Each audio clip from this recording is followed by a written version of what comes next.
तो यहाँ पर सबसे पहला हमारा आता है इसमें इसकी भूमिका, यानी हम सबसे पहले जानेंगे प्रायिकता होती क्या है।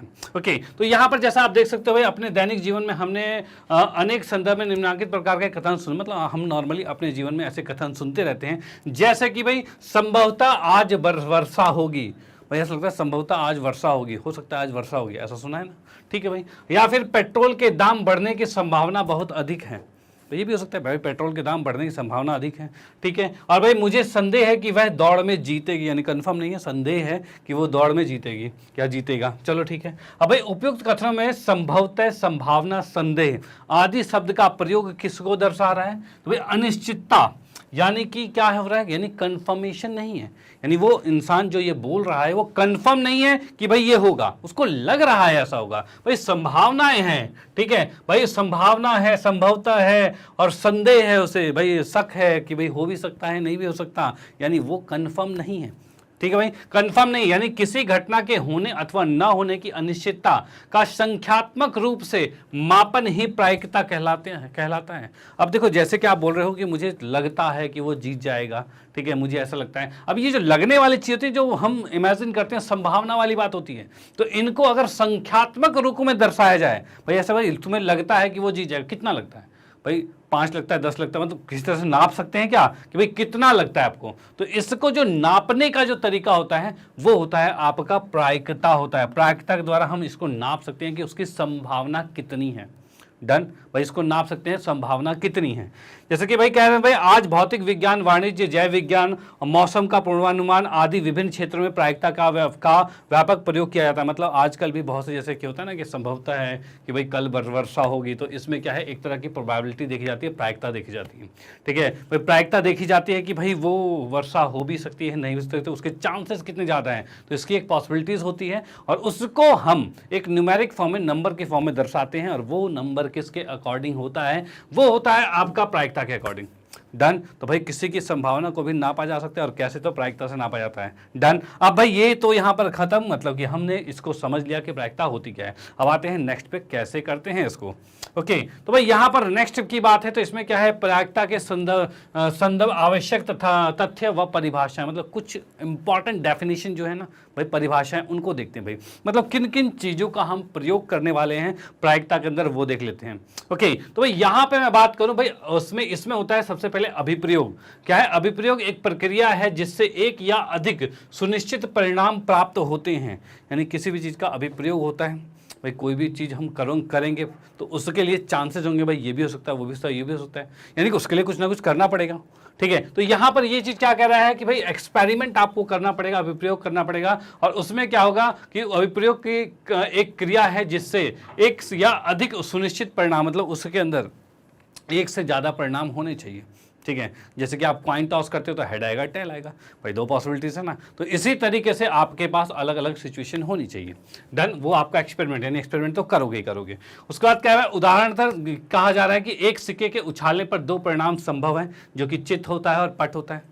चित यानी हेड होता है, पट यानी टेल होता है भाई, दोनों कुछ भी हो सकता है, ठीक है। अतः सिक्के को उछालना एक अभिप्रयोग है तथा चित का आना अथवा पट का आना भिन्न घटनाएं हैं। दोनों की दोनों अलग अलग घटनाएं, या फिर चित आ सकता है या फिर पट आ सकता है। डन भाई, ये घटनाएं होती है, ये एक्सपेरिमेंट के द्वारा ही होगा। डन। अब इसके बाद नेक्स्ट चीज क्या है, तो नेक्स्ट ये है कि होता है अभिप्रयोग, क्या होता है, ट्रायल क्या होता है। यानी ट्रायल की बात क्या है, अभिप्रयोग की बात क्या है, तो आपने सिक्के को एक बार उछाला, यानी कि आपने उसमें एक काम किया, उसको उछाला, टॉस किया। अब उसमें से चांसेस आएंगे कि हेड आएगा कि टेल आएगा, यही है। तो यही आपका ट्रायल होता है, जिसमें कहा है किसी भी यथाचित प्रयोग करने की प्रक्रिया को एक अभिप्रयोग ट्रायल कहा जाता है। यानी कि उसके अंदर कोई भी चीज़ जो आ रही है, हेड या टेल आ रहा है, उसको हम जानबूझ के नहीं ला रहे, वो अपने आप आ रहा है। या फिर मान लो एक झोला आपने लिया, ठीक है, उसके अंदर 5 रेड बॉल ले ली, 5 लाल हैं और 4 हरी बॉल हैं। अब उसके अंदर से हाथ डाल के बिना देखे हम एक चीज़ निकाल रहे हैं। तो ये क्या है, हमारा एक प्रोसेस है, ट्रायल है, जिसके द्वारा हम वो प्रोसेस कर रहे हैं, और उसमें से हम निकालेंगे बॉल। तो भाई लाल बॉल आने की प्रायिकता क्या होगी, ये हमें देखना है, मतलब लाल बॉल निकलने की संभावना क्या होगी। तो उसके लिए यहाँ पर क्या हो रहा है, एक ट्रायल करना पड़ेगा, एक बार करके देखना पड़ेगा, यानी उसके ट्रायल्स कितने होते हैं, अलग अलग टाइप्स के हो सकते हैं, ठीक है, मतलब उसके आंसर अलग अलग हो सकते हैं। रेड के लिए अलग आएगा और ग्रीन के लिए अलग आएगा, भाई ऐसे होगा। देन तो वही चीज यहाँ पर है, ट्रायल की बात कर रहे हैं। तो ट्रायल क्या, किसी भी यदाचित प्रयोग को करने, मतलब बिना देखे जो प्रयोग कर रहे हैं, ठीक है, कि प्रक्रिया को ट्रायल कहा जाता है। डन, यानी कि अभिप्रयोग कहा जाता है। अब नेक्स्ट है प्रारंभिक घटना क्या होती है। प्रारंभिक घटना, तो प्रारंभिक घटना की बात करें तो एलिमेंट्री इवेंट, किसी भी यथाचित प्रयोग के किसी भी अभिप्रयोग में प्राप्त प्रत्येक परिणाम को उस प्रयोग का एक प्रारंभिक घटना कहा जाता है। पर डिफिकल्ट हो गया क्या? अरे कोई बात नहीं, समझा देते हैं, कोई दिक्कत नहीं है। भाई देखो, कहना ये चाहता है भाई, आपको ये डेफिनेशन कभी भी पेपर में नहीं आएगी कि भाई परिभाषा लिख के दिखाइए, परिभाषा नहीं आती। आपको ये चीज़ पता होनी चाहिए कि प्रारंभिक घटना होती क्या है। ठीक है भाई, प्रारंभिक घटना करके आपको देगा तो वह आपको पता तो होना चाहिए होता क्या है, तो भाई ये चीज़ें होनी चाहिए।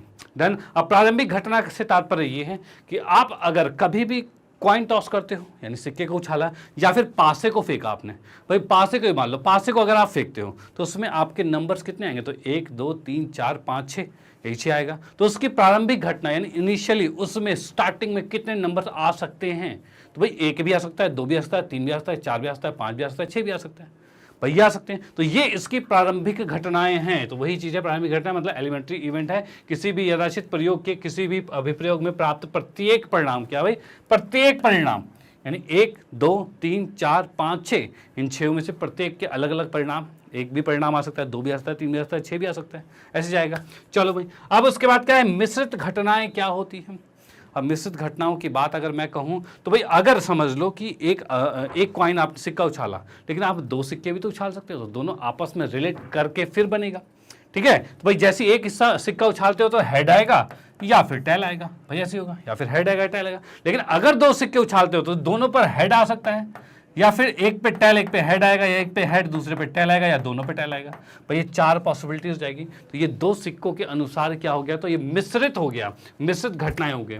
तो भाई किसी यथाचित प्रयोग से जुड़ी ऐसी घटनाएं जो 2 या 2 से अधिक प्रारंभिक घटनाओं को मिलाने से प्राप्त होती है, क्योंकि हमें पता है एक सिक्का और एक सिक्का दोनों की अलग अलग प्रारंभिक, मतलब दोनों की अपनी अपनी प्रारंभिक घटनाएं थी। पहले सिक्के की हेड टेल थी, दूसरे की हेड टेल थी, दोनों को मिलाया हमने तो वो मिश्रित घटनाएं होंगी और वो ऐसा बन गया।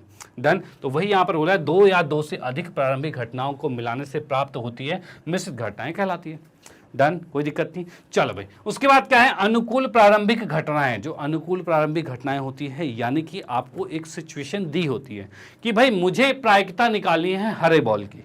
जैसे कि मैंने ही बताया था, एक झोले में 5 लाल बॉल हैं और 4 हरे बॉल हैं। ठीक है, अगर प्रायिकता कह रहा है कि भाई हरे बॉल की निकालनी है, तो ये हरे जो बॉल है ना, ये आपके क्या है? अनुकूल प्रारंभिक घटनाएं हैं। यानी जिसको आपको ज्ञात करना है उसकी जो घटनाएं होती है वो आपकी होती है अनुकूल प्रारंभिक घटनाएं, यानी फेवरेबल एलिमेंट्री इवेंट्स कहा जाता है। डन। ये कहा जा रहा है एक प्रारंभिक घटना को किसी मिश्रित घटना के अनुकूल घटना कहते हैं यदि वह प्रारंभिक घटना मिश्रित घटना के शर्तों पर संतुष्ट करे। यानी कहने का तात्पर्य यही है कि भाई वो मिश्रित घटना भी हो सकता है, ठीक है, और वो आपका प्रारंभिक घटना भी हो सकता है। अब उसमें से कोई एक कंडीशन आपको दी जाएगी, जैसे मैंने अभी कहा था लाल और हरे बॉल थे, एक घटना कही गई कि भाई हरे बॉल चाहिए, ये एक घटना कही गई। ठीक है, अब ये हरे बॉल चाहिए अगर, तो हरे के प्रारंभिक, मतलब हरे के आपके फेवरेबल जो है अनुकूल प्रारंभिक घटनाएं कौन सी है? तो हरे ही तो हैं, 4 थे, वही होंगे। तो इसी अनुसार भाई जो आपको निकालना है, जिसकी प्रायिकता आपको निकालनी है, उसकी जो घटनाएं होती है उसे कहा जाता है अनुकूल प्रारंभिक घटनाएं। डन, इसमें कोई दिक्कत नहीं। ओके, चलो भाई, ये कुछ मोस्ट इंपॉर्टेंट बातें थी जो आपको पता होनी चाहिए। अब इसके बाद आते हैं मेन मुद्दे पर कि किस तरीके से इसको करा जाएगा। ओके, तो यहाँ पर भाई इसके बाद अच्छा एक और चीज़, एक मोस्ट इंपॉर्टेंट चीज़ यहाँ बची हुई है, और वो क्या है? तो भाई यहाँ पर क्या है? घटना का निषेध, यानी नेगेशन ऑफ एन इवेंट। कोई इवेंट होता है, उसका नेगेशन क्या होता है? इसके लिए मैं आपको बता दूँ कि अगर मान लो कोई भी चीज़ है, कोई भी चीज़ का मतलब आप गए, एक क्वेश्चन किया आपने, ठीक है, ट्रू फॉल्स का क्वेश्चन है, या फिर सही है या फिर गलत है। डन। अगर मैं कहूं कि भाई ट्रू की प्रायिकता, ठीक है, 1/2 है, तो फॉल्स की प्रायिकता कितनी होगी? मतलब कि गलत उत्तर की प्रायिकता कितनी होगी? ठीक है, तो याद रखना हमेशा एक हाँ है और एक नहीं है, हाँ है और नहीं है। अगर आपको नहीं को निकालना है, फॉल्स को निकालना है, तो उसके लिए एक में से ट्रू को घटाना पड़ेगा, यानी एक में से सही वाले को घटाना पड़ेगा। इसको हाँ और ना से लिखता हूं तो ज्यादा आपके समझ में आएगा। यानी प्रायिकता अगर मैं कहूं हाँ की निकालनी है, ठीक है, तो वो 1 माइनस में प्रायिकता होगा नहीं की, किसी भी चीज के लिए, किसी भी चीज के लिए। अगर मान लो आपसे कहा जाए कि भाई कुछ बॉल्स हैं, एक झोले में कुछ बॉल्स हैं, ठीक है ना, कुछ हरे हैं, कुछ नीले हैं, कुछ काले हैं, इस तरह से बॉल हैं, ये नहीं बताया कितने, बस यही बोल रहा है कुछ हरे नीले काले हैं। अब इसमें क्या दिया हुआ है? हरे की प्रायिकता जो है वो 1/5 है, ठीक है। अब बताना है कि बाकियों की प्रायिकता क्या, हरे नहीं आने की प्रायिकता क्या होगी। अगर वही मैं क्वेश्चन कहूं हरे आने की प्रायिकता, ग्रीन की प्रायिकता अगर कह दिया जाए 1/5 है, तो हरा नहीं आने की प्रायिकता कितनी होगी? तो इसके लिए होगा 1 में से आने वाले को घटा दो, जो आया था उसको घटा दो, अपने आप नहीं आने की निकल जाएगी। यानी इसको मैंने एलसीएम लेके जोड़ा तो ये 5 आया, 5 कम 5 में से गया 4, भाई 4/5 आ गया। डन। यानी कि हम क्या देख पा रहे हैं इससे हम ये देख पा रहे हैं कि भी जो फॉर्मूला बन रहा है इसको मैं उठा के इधर ले आऊं तो पी जो हाँ है, यानी हाँ की प्रायिकता और नहीं की प्रायिकता, इन दोनों का योग 1 होता है। इसको उठा के इधर लाऊंगा तो प्लस हो जाएगा ना, और बराबर में 1 आ गया। और इस पर आपके एमसीक्यूज यानी बहुविकल्पी प्रश्न आते ही आते हैं, कंफर्म आते हैं, ठीक है। तो इस चीज को अगर आपने अभी समझ लिया फिर वो क्वेश्चन कंफर्म आपसे होगा, ओके। और फिर कोई भी गलती नहीं करोगे। इसी का जो फॉर्मूला आपका नॉर्मली होता है वो इस तरीके का, PA + PA' = 1, ये चीज़ है। मतलब ये हाँ है और ये नहीं है। वही चीज़ है भाई, किसी भी यथाचित प्रयोग से संबंधित किसी घटना, प्रारंभिक या मिश्रित कुछ भी हो सकता है, ठीक है। ए के संगत एक दूसरी घटना A' होती है, मतलब ए के संगत, ए के अलावा दूसरी जो घटना होती है वो A' होती है, यानी या फिर होने की होगा या फिर नहीं होने का होगा, जो केवल तभी घटित है जब ए घटित नहीं होता, मतलब जब ये नहीं होता तब वो घटित होता है। डन। इस प्रकार की घटना A' का घटना ए के निषेध की घटना कहलाती है। अगर आपको डेफिनेशन थोड़ी मुश्किल लग रही है कोई बात नहीं, आपको सिर्फ क्या पढ़ना है, ये चीज समझनी है, और सबसे इंपॉर्टेंट तो ये चीज समझनी है भाई, सबसे इंपॉर्टेंट ये भाई, हाँ और नहीं की प्रायिकता जोड़कर 1 होता है। अगर आपको हाँ निकालना है तो 1 में से नहीं को घटाओ, अगर नहीं निकालना है तो 1 में से हाँ को घटाओ, आ जाएगा आंसर, कोई दिक्कत नहीं है। Okay done. चलो भाई ठीक है, तो आप इसका स्क्रीनशॉट लो, आते हैं नेक्स्ट पे और देखते हैं भाई अगला पॉइंट क्या कह रहा है। हाँ जी, तो अगला भाई इसका सबसे मेन क्या चीज़, तो भाई इसकी प्रायिकता कैसे निकाली जाती है उसके बारे में हम चर्चा करेंगे, ठीक है। मतलब प्रायिकता का बेसिक फॉर्मूला, सबसे इंपॉर्टेंट यही एक फॉर्मूला, ये प्रायिकता का आपके 10वीं कक्षा के लिए यही एक फॉर्मूला ही है जो कि मेन प्रायिकता का फॉर्मूला है। डन। और ये किस अनुसार है, तो यहाँ पर देखिए, तो भाई इसमें क्या है, प्रयोगात्मक अथवा अनुभविक प्रायिकता जो है, अब वो क्या चीज़ है उसके अनुसार हम यहाँ पर देख लेते हैं। तो भाई ये परिभाषा ये कहता है, यदि किसी रचित प्रयोग से जुड़ी कुल n प्रारंभिक घटनाएं हैं और उनमें m प्रारंभिक घटनाएं किसी विशिष्ट घटना A के अनुकूल होती हैं, ठीक है, तो घटना ए के घटित होने के अनुभविक प्रायिकता को निम्न प्रकार से परिभाषित करते हैं। यानी कहने का तात्पर्य सिर्फ ये है कि भाई इसमें क्या चीज है, ये ए एक घटना आपको दे रखी होगी, जो मैंने कहा था ना कि भाई एक झोला है आपके पास, ठीक है भाई, एक झोला आपके पास है, ये झोला मैंने बना दिया, छोड़ो। अब इसके अंदर बॉल्स हैं, ठीक है, 5 ये लाल बॉल हो गई, ठीक है, और 5 हमने यहाँ पर 4 हमने काली बॉल बना दी, भाई 4 काली बॉल बना दी, ये झोले के अंदर आ गया। डन।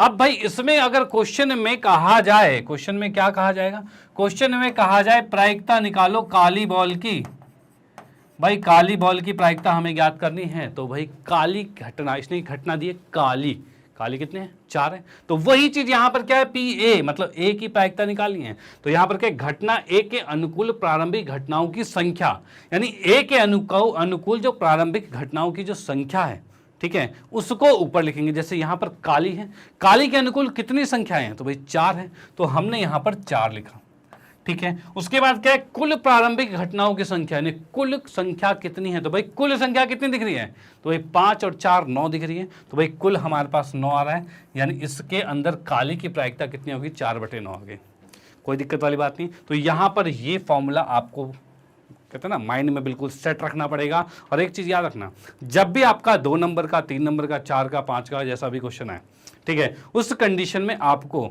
हर एक क्वेश्चन में ये फॉर्मूला तो लिखना ही लिखना है, चाहे आपको क्वेश्चन आता हो चाहे नहीं आता हो। क्यों? क्योंकि इसके अलग से मार्क्स मिलते ही हैं, यानी आपका क्वेश्चन सही हो चाहे गलत हो। अगर क्वेश्चन पूरा सही आपका, आपने फॉर्मूला नहीं लिखा, तो आपका आधा नंबर कट सकता है। क्यों? क्योंकि आपने फॉर्मूला नहीं लिखा। और अगर आपको क्वेश्चन नहीं आता और आपने फॉर्मूला लिख दिया, तो आपका आधा से 1 नंबर मिल सकता है। तो भाई ये तो बहुत अच्छी बात है, तो इस फॉर्मूले को तो जरूर लिखना है, चाहे आपका क्वेश्चन आता हो चाहे नहीं आता हो। डन। चलो ठीक है। अब यहाँ पर क्या चीज हो रहा है, तो यहाँ पर देखो क्या है, तो यहाँ पर हम देख सकते हैं ए के अनुकूल घटनाएं इस परिभाषा के अनुसार m है, ठीक है, और इसके अंदर कुल जो संख्या है वो n है। डन। तो m/n जो कि हमने इस एग्जाम्पल के साथ बिल्कुल समझ लिया। ओके, मेन चीज़ था समझ में आना। ये अगर आपके समझ में आ गया तो परिभाषा तो कोई याद करने की जरूरत नहीं है। मेन चीज़ है आपको ये फॉर्मूला पता होना चाहिए और इसका आंसर जो आया वो, ठीक है, किस तरीके से इसको पुट करना होता है वो आपको आना चाहिए। डन। चलो भाई, उसके बाद नेक्स्ट आता है स्पष्ट है कि। क्या स्पष्ट है? स्पष्ट है कि जो 0 और 1 के बीच में होते हैं क्या, m/n। यानी कि एक चीज याद रखना, जो प्रायिकता जो होता है, जो प्रायिकता होता है, फिलहाल ये a लिखा है तो a कर देते हैं, ये हमेशा क्या होता है, 0 से बड़ा होगा या बराबर होगा, या 1 से बड़ा या बराबर होगा। भाई यही कंडीशन है, या फिर 0 होके बराबर होगा या 0 से बड़ा होगा, या फिर 1 के बराबर 1 से छोटा होगा। डन। यानी इसका आंसर 0 और 1 के बीच में आएगा। क्या ये 0 और 1 के बीच में है? क्या ये 1 से छोटा और 0 से बड़ा है? तो भाई हाँ, भाई ये 1 से छोटा और 0 से बड़ा तो है, ठीक है, क्योंकि इसको जब भाग करेंगे तो ये कुछ आएगा 9 चौक 36, 0.44 के बाद 4 कुछ ऐसे जाता जाएगा, 0.444 तक कुछ जाता रहेगा। तो यानी ये तो 1 से छोटा हो गया और 0 से बड़ा है, इसका मतलब ये इसके बीच में आ रहा है, यानी हमारा आंसर ठीक है। मान लो गलती से आपसे गलतियां हो जाती हैं, और गलती से गलतियों में आपने गलती से इसे कर दिया 9/4, तो उस कंडीशन में आप कैसे समझोगे आपकी गलती है? तो देखो, इसको जैसे ही भाग करोगे तो 4 दूनी 8 हो रहा है, यानी ये तो 2 से ज़्यादा हो रहा है, ठीक है। ये तो उसको भाग करते 2.25 आ जाएगा, तो ये 2 से भी ज़्यादा हो रहा है, लेकिन हमें पता है प्रायिकता 1 से ज़्यादा नहीं होती, यानी वहीं हमारे दिमाग में स्ट्राइक करेगा कि हमने कहीं गलत किया है।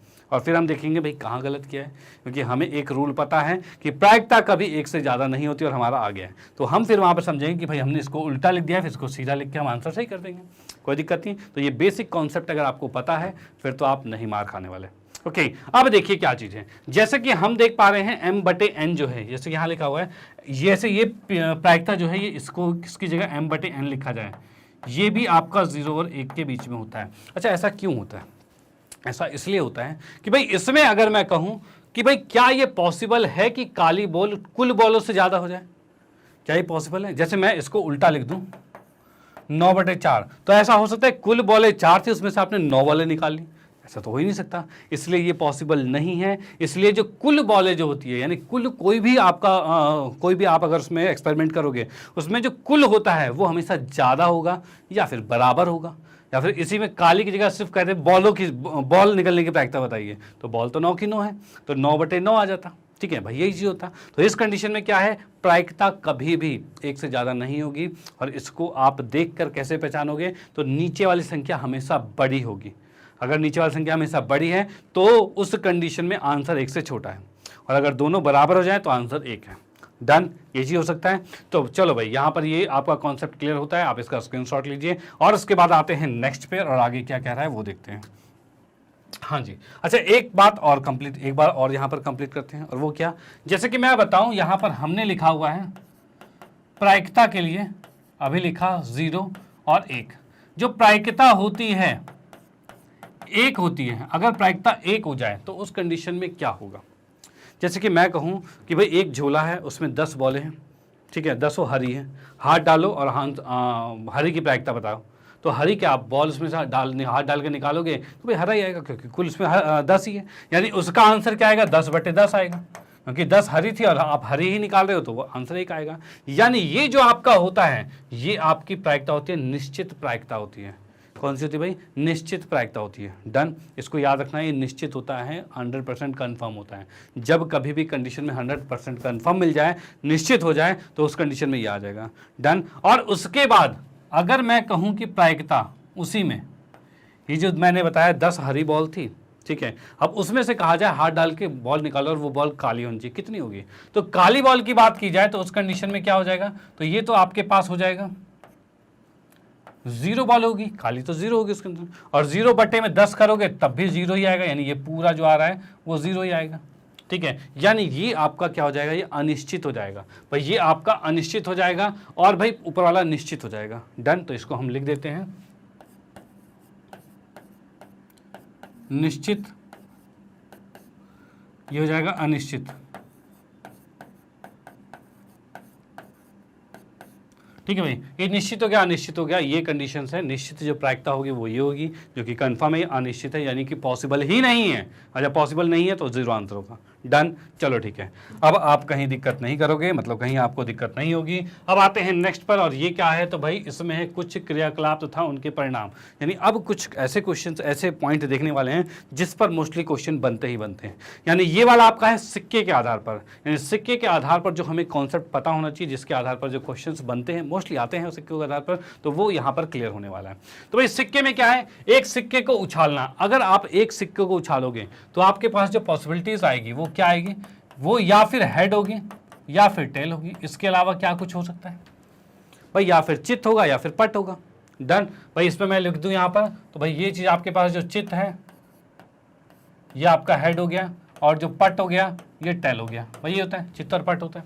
अब वही चीज हम यहाँ करें, एक सिक्के को उछालेंगे तो हेड और टेल आएगा, यही होगा। ठीक है, और इसी में कहूं भाई हेड की प्रायिकता क्या होती है, तो भाई हेड कितने हैं इसमें, एक ही है, तो भाई इसको एक को ऊपर लिखा। और कुल इसमें कितने हैं, तो 2 हैं, तो हेड की प्रायिकता 1/2 आ गई है। डन। अगर मैं इसमें कहूं टेल की प्रायिकता कितनी है, तो कितनी होगी, तो टेल की प्रायिकता, टेल कितने हैं, तो टेल भी 1 है, और कुल कितने हैं, 2 हैं, तो टेल 1 है और कुल आपकी पॉसिबिलिटीज 2 हैं, तो 2 लिखा। यानी आपका हेड और टेल दोनों का ये आंसर आएगा। डन, कोई दिक्कत वाली बात नहीं। सबसे सिंपलेस्ट एक सिक्के वाला, जो कि क्वेश्चन आपके मोस्टली नहीं पूछे जाते, लेकिन ये आपको आने चाहिए। ओके, क्योंकि इसी के आधार पर हम 2 सिक्के वाला पढ़ने वाले हैं, और वो देखिए वो मोस्ट इंपॉर्टेंट वाला। ओके, तो भाई अगर मैं बात करूं एक सिक्के की, तो उसमें आपके पास होता है हेड और टेल होता है। यानी इसको मैं लिखूंगा ये हेड है और ये टेल है, ये चीज होता है। और वही अगर 2 सिक्कों की बात की जाए तो फिर से एक और सिक्का आ गया जो कि हेड और टेल आएगा। अच्छा, अब यहां पर देखो क्या है, 2 सिक्कों को एक साथ उछाला जाए तो क्या होगा, तो भाई उस कंडीशन में हो सकता है हमारे पास आए क्या, हमारे पास आ सकता है या फिर दोनों हेड आएंगे, या पहला हेड दूसरा टेल आएगा, या टेल और हेड आएगा, या फिर टेल और टेल आएगा। इस 4 के अलावा कुछ हो सकता है, तो भाई पॉसिबल ही नहीं है, नहीं हो सकता। तो यहां पर मैंने देखा इसके जो इवेंट आएंगे वो कितने आ रहे हैं भाई, हेड हेड आएगा, या हेड टेल आएगा, या टेल हेड आएगा, या टेल टेल आएगा। भाई इसके अलावा कुछ नहीं हो सकता। डन। तो यहां पर हमने देखा ये इसके आपके टोटल सैंपल स्पेस जो है वो ये आ चुके हैं। ठीक है, मतलब कि इसी में से आपको प्रायिकता ज्ञात करनी होगी। इसी को देखकर अगर इसमें आपसे कहा जाए कि भाई 2 हेड की प्रायिकता क्या होगी, भाई डबल हेड की, भाई 2 हेड आने की प्रायिकता क्या होगी, तो आप देखोगे 2 हेड वाले कितने हैं इसमें, तो 2 हेड वाला आपने देखा, तो भाई ये क्या एक ही है, तो भाई आपने 1 लिखा। और कुल कितने हैं, तो भाई 1 2 3 4 है, तो भाई 4 लिख दिया। डन, ये आंसर आ गया, कोई दिक्कत नहीं। अब इसके आधार पर बहुत से क्वेश्चंस, मतलब जिस टाइप के क्वेश्चन पूछे जाते हैं वो भाई यहाँ पर कंफर्म होने वाले हैं। आखिर तक बने रहना, आखिर में जो क्वेश्चन बताएंगे वो इसके आधार पर भी होने वाला है। ओके, अब उसके बाद नेक्स्ट है भाई 3 सिक्कों के साथ उछालना। मतलब तीसरे सिक्के की बात की जाए तो तीसरा सिक्का भी उपस्थित है आपके सामने, तो यहाँ पर इसमें भी हेड और टेल होता है। अब तीसरे सिक्के के लिए कितने आपके पॉसिबिलिटीज बनेंगे, तो याद रखना एक चीज, क्या याद रखना है कि भाई जितने सिक्के होंगे, भाई मैं इसमें आपको बता देता हूँ, भाई 3 सिक्के के लिए तो एक फॉर्मूला होता है 2 की पावर n। ये आपको बताएगा कि भाई इसके कुल आपके परिणाम कितने निकलेंगे, कुल परिणाम जो होंगे वो कितने होंगे, कुल संभव परिणाम। तो भाई उसके लिए आपको देखना पड़ेगा, फॉर्मूला सिक्का है तो 2 की पावर n। और 2 क्यों लिया गया है, क्योंकि एक सिक्के के 2 ही पहलू थे, हेड और टेल। ओके, और उसकी घात n क्या है, तो n है सिक्कों की संख्या, यानी कितने सिक्के आप उछाल रहे हो, या फिर आप 3 सिक्के एक साथ उछाल रहे हो, या एक सिक्के को 3 बार उछाल रहे हो। ठीक है, दोनों कंडीशन में बात एक ही होती है, n का मान 3 ही हो जाएगा। तो फिलहाल यहाँ पर n का मान 3 है क्योंकि 3 सिक्के हैं। यहाँ पर 2 सिक्के थे तो n का मान 2 था, तो इसको लिखा मैंने 4 आ जाएगा। भाई n का मान 2, 2 दूनी 4 आ जाएगा। इसमें देखा जाए 2 की घात 3, तो ये कितना हो जाएगा, तो 2 गुने 2 गुने 2 होगा, यानी 2 दूनी 4 दूनी 8, ये 8 आ जाएगा। यानी इसके टोटल 8 आने वाले हैं। अब ये 8 बनेंगे कैसे, तो इसको बनाने का एक सिंपलेस्ट सा तरीका है, और वो ये तरीका है कि भाई 4 बार तो हेड लिखो और 4 बार टेल लिख लो, उसके बाद 2 बार हेड और 2 बार टेल, फिर 2 बार हेड और 2 बार टेल, उसके बाद head tail head tell head tell head tell. भाई ये चीज हो गई है, ये आप देख सकते हो। भाई टोटल ये 8 आ चुके हैं। डन। भाई ये कुल आपके संभव परिणाम आपके सामने प्रस्तुत हैं। अब इसी के अनुसार अगर आपसे क्वेश्चन पूछा जाए कि भाई इसी में कह दिया जाए कि प्रायिकता निकालो वैसे वाले आपके परिणाम की जिसमें 2 हेड हैं। अब 2 हेड वाले आप देखोगे इसमें कौन से हैं, तो ये एक 2 हेड है, ये 2 हेड है, ये 2 हेड है। भाई ये 3 2 हेड वाले हैं, तो आपने देखा भाई यहाँ 3 लिखा और नीचे कितना, तो टोटल जो है 8, तो 8 लिख दिया। भाई क्या इस तरह से आप इसकी प्रायिकता निकाल सकते हो। तो मेन चीज़ है आपको ये सैंपल स्पेस ये आपको बनाने आना चाहिए कि भाई 3 सिक्के जब उछालोगे तो ऐसा आ जाएगा। ओके, अब इसी के साथ एक क्वेश्चन ये आता है कि भाई सीधे आपसे बोल देगा कि भाई 10 सिक्के 10 नहीं 8 9 सिक्के उछाले गए, ठीक है भाई 9 सिक्के उछाले गए हैं, अब आप बताओ कि कुल संभव परिणाम कितने होंगे। तो पहली बात ये, अगर ऐसा क्वेश्चन आ जाए कि 9 सिक्के उछाले गए हैं या एक सिक्के को 9 बार उछाला गया है तो उसके संभव परिणाम पूछ ले तो आप 9 सारे परिणाम बनाओ, तो बनाना पॉसिबल नहीं है। ओके, तो उसके लिए क्या करना पड़ेगा, तो उसके लिए सिर्फ लिखना होगा कि कितने होंगे, ठीक है। तो कितने की बात की जाए तो यही फॉर्मूला चलेगा, और फॉर्मूला क्या है, अगर मैं कहूँ 2n है और n का मान 9 है तो 2 की घात 9 आएगा, और इसको अगर आप सोल्व करोगे तो ये 512 आ जाएगा, ठीक है, ये 512 आ जाएगा। डन। तो इसी तरीके से आपसे पूछा जा सकता है कि भाई कितने सिक्के उछाले गए हैं, मतलब क्वेश्चन आपको दिया रहेगा कितने सिक्के उछाले गए हैं और कुल संभव परिणाम कितने हैं, वो आप ऐसे ज्ञात कर सकते हो, कोई दिक्कत नहीं है। डन। तो भाई आप इसका स्क्रीनशॉट लो, क्वेश्चन यहाँ पर ये समाप्त होता है। अब उसके बाद हम आते हैं नेक्स्ट क्वेश्चन पे। नेक्स्ट क्वेश्चन क्या है, आपका कॉन्सेप्ट क्लियर होता है। अब आते हैं नेक्स्ट पे और देखते हैं नेक्स्ट में क्या है और वो जानते हैं।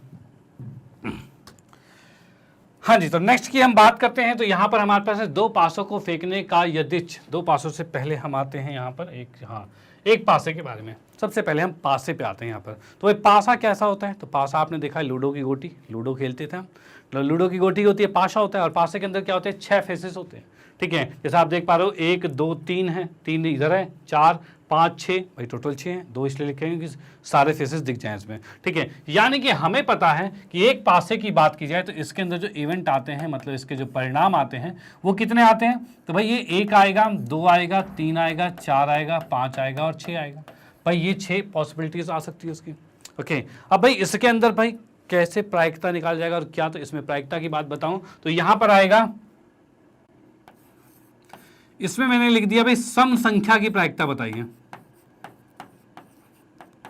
इसमें अगर क्वेश्चन में कर दिया भाई सम संख्या की प्रायिकता, यानी कि आपने पासा फेंका और बताओ सम संख्या की क्या प्रायिकता है। तो सम संख्या की प्रायिकता की मैं बात करूं तो यहां पर भाई 2 4 6 यानी कि 3 सम संख्या वाले हैं, और नीचे कितना आएगा, तो भाई टोटल 6 है तो 6 आ जाएगा, ये आ गया। अब इसको मैं काटता हूं तो 3 एकम 3, 3 दूनी 6 यानी 1/2 आ गया सम संख्या।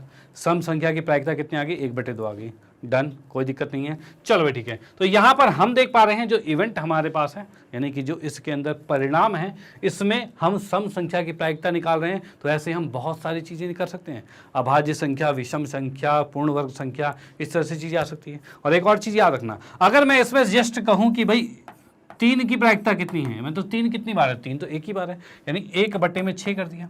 इसी तरह से सबकी प्रायिकता कितनी है, तो इसकी भी 1/6, इसकी भी 1/6, 1/6 सबकी है। और एक चीज बताओ, कुल प्रायिकता कितनी होती है, तो कुल प्रायिकता 1 होती है। भाई कुल प्रायिकता 1 होती है, और वो कैसे होती है, चलो मैं यहाँ पर प्रूफ भी कर देता हूँ इसके सामने कि भाई आपको पता है 1 की प्रायिकता होती है 1/6, भाई 2 की प्रायिकता होती है 1/6, ठीक है। और उसके बाद हम चलते हैं, इसी में अगर 3 आने की प्रायिकता कही जाए तो ये भी 1/6 है, और वही 4 की प्रायिकता कहा जाए तो ये भी 1/6 है, और 5 की प्रायिकता कही जाए तो ये भी 1/6 है, और भाई 6 की प्रायिकता कही जाए तो ये भी 1/6 है। भाई ये चीज़ आ गया हमारे पास।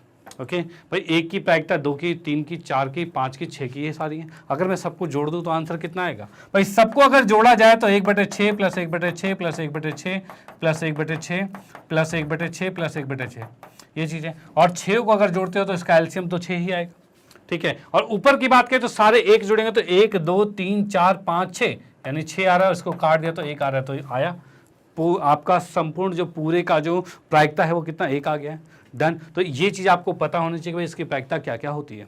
डन, ये तो एक पासे की बात होगी। अब आते हैं नेक्स्ट पर, और अगला हमारे पास है 2 पासे की, क्योंकि ये वाले क्वेश्चंस भी आपके छोटे क्वेश्चंस बन जाते हैं, लेकिन अच्छे वाले क्वेश्चन जो बनते हैं वो यहाँ से बनते हैं भाई 2 पासों को फेंकने की यथाचित प्रयोग से जुड़ी निम्न प्रारंभिक घटनाएं। अब अगर मैं 2 पासे फेंकता हूँ तो उस कंडीशन में कितनी पॉसिबिलिटीज होगी।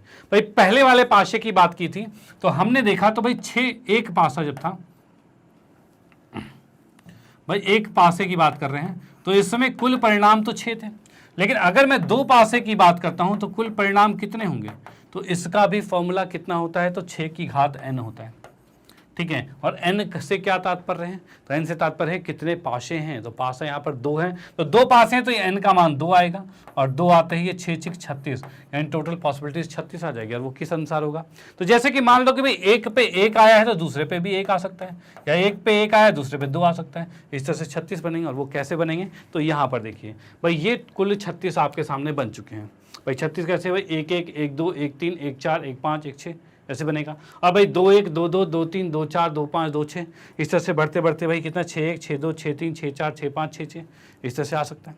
ठीक है, तो ये आपके कुल आपके ये क्या है, कुल आपकी घटनाएं हैं भाई, कुल प्रारंभिक घटनाएं जो ये आपकी आ चुकी है। ठीक है, कुल प्रारंभिक कहो या कुल संभव घटनाएं कह सकते हो, तो वही आ गई हैं। 36 टोटली आ चुके हैं, 36 आपके बन चुके हैं। ओके, तो ये भी आपको बनाना आना चाहिए, और इसके आधार पर तो क्वेश्चन बनते ही बनते हैं भाई, कंफर्म क्वेश्चन बनते हैं, और ये तो आपको आने चाहिए। डन भाई। इसके बाद भाई इस पर इसके आधार के क्वेश्चंस भी करेंगे भाई, बढ़िया तरीके से करेंगे, कोई दिक्कत नहीं। तो भाई इसका आप स्क्रीनशॉट ले लो। अब आते हैं नेक्स्ट पे और देखते हैं भाई अगला किस अगला क्या चीज़ है। नेक्स्ट हमारे पास है ताश के पत्ते की गड्डी की बात की जाए, तो ताश के पत्ते की गड्डी की बात की जाए तो ताश के पत्ते में कितने पत्ते होते हैं, ताश की गड्डी में कितने पत्ते होते हैं, तो ताश के पत्तों की गड्डी में कहा जाए तो कुल 52 पत्ते होते हैं। ठीक है भाई, कितने होते हैं, कुल 52 पत्ते होते हैं। और 52 की अगर मैं बात करूं यहाँ पे, तो 52 की अगर पत्तों की बात की जाए तो इसमें किस तरह से इसको डिवाइड किया होता है, तो 52 पत्तों में अगर मैं बात करूं यहाँ पर, तो इसको 2 भागों में डिवाइड किया होता है। और 2 भाग कौन कौन से हैं, तो 2 भाग की मैं बात करूं तो 1 मिनट, इसको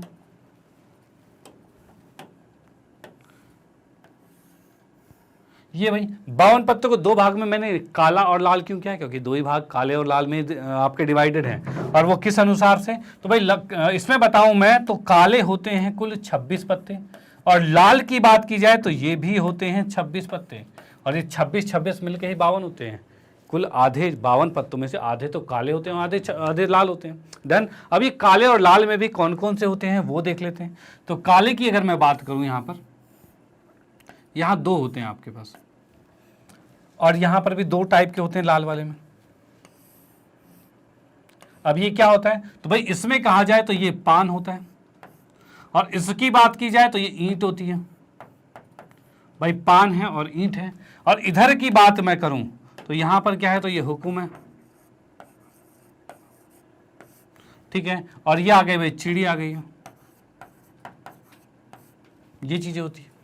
ठीक है, और ये कितने कितने पत्ते होते हैं, तो भाई पत्तों की बात की जाए तो इसके अंदर तो ये होते हैं आपके 13 पत्ते, ये भी 13 होते हैं, और उसके बाद यहां पर बात की जाए तो ये भी 13 होते हैं, और ये भी 13 होते हैं पत्ते।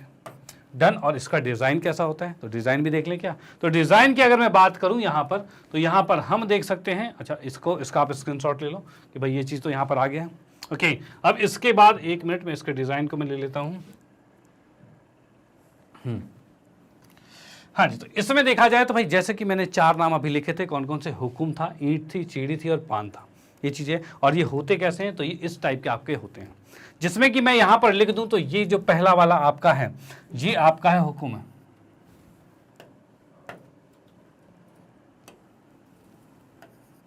इसको बात करूं तो ये हुक्म है। ठीक है, इसकी बात की जाए तो ये क्या है हमारे पास, तो ये ईंट है। ठीक है, ये जो है वो पान है, और इसकी बात की जाए तो ये चिड़ी है। ये नाम आपको पता होने चाहिए। डन। ओके, चलो भाई, जैसा कि हमने देखा था अभी, क्या देखा था कि भाई इसमें हमने देखा कि भाई जो पत्ते थे उसमें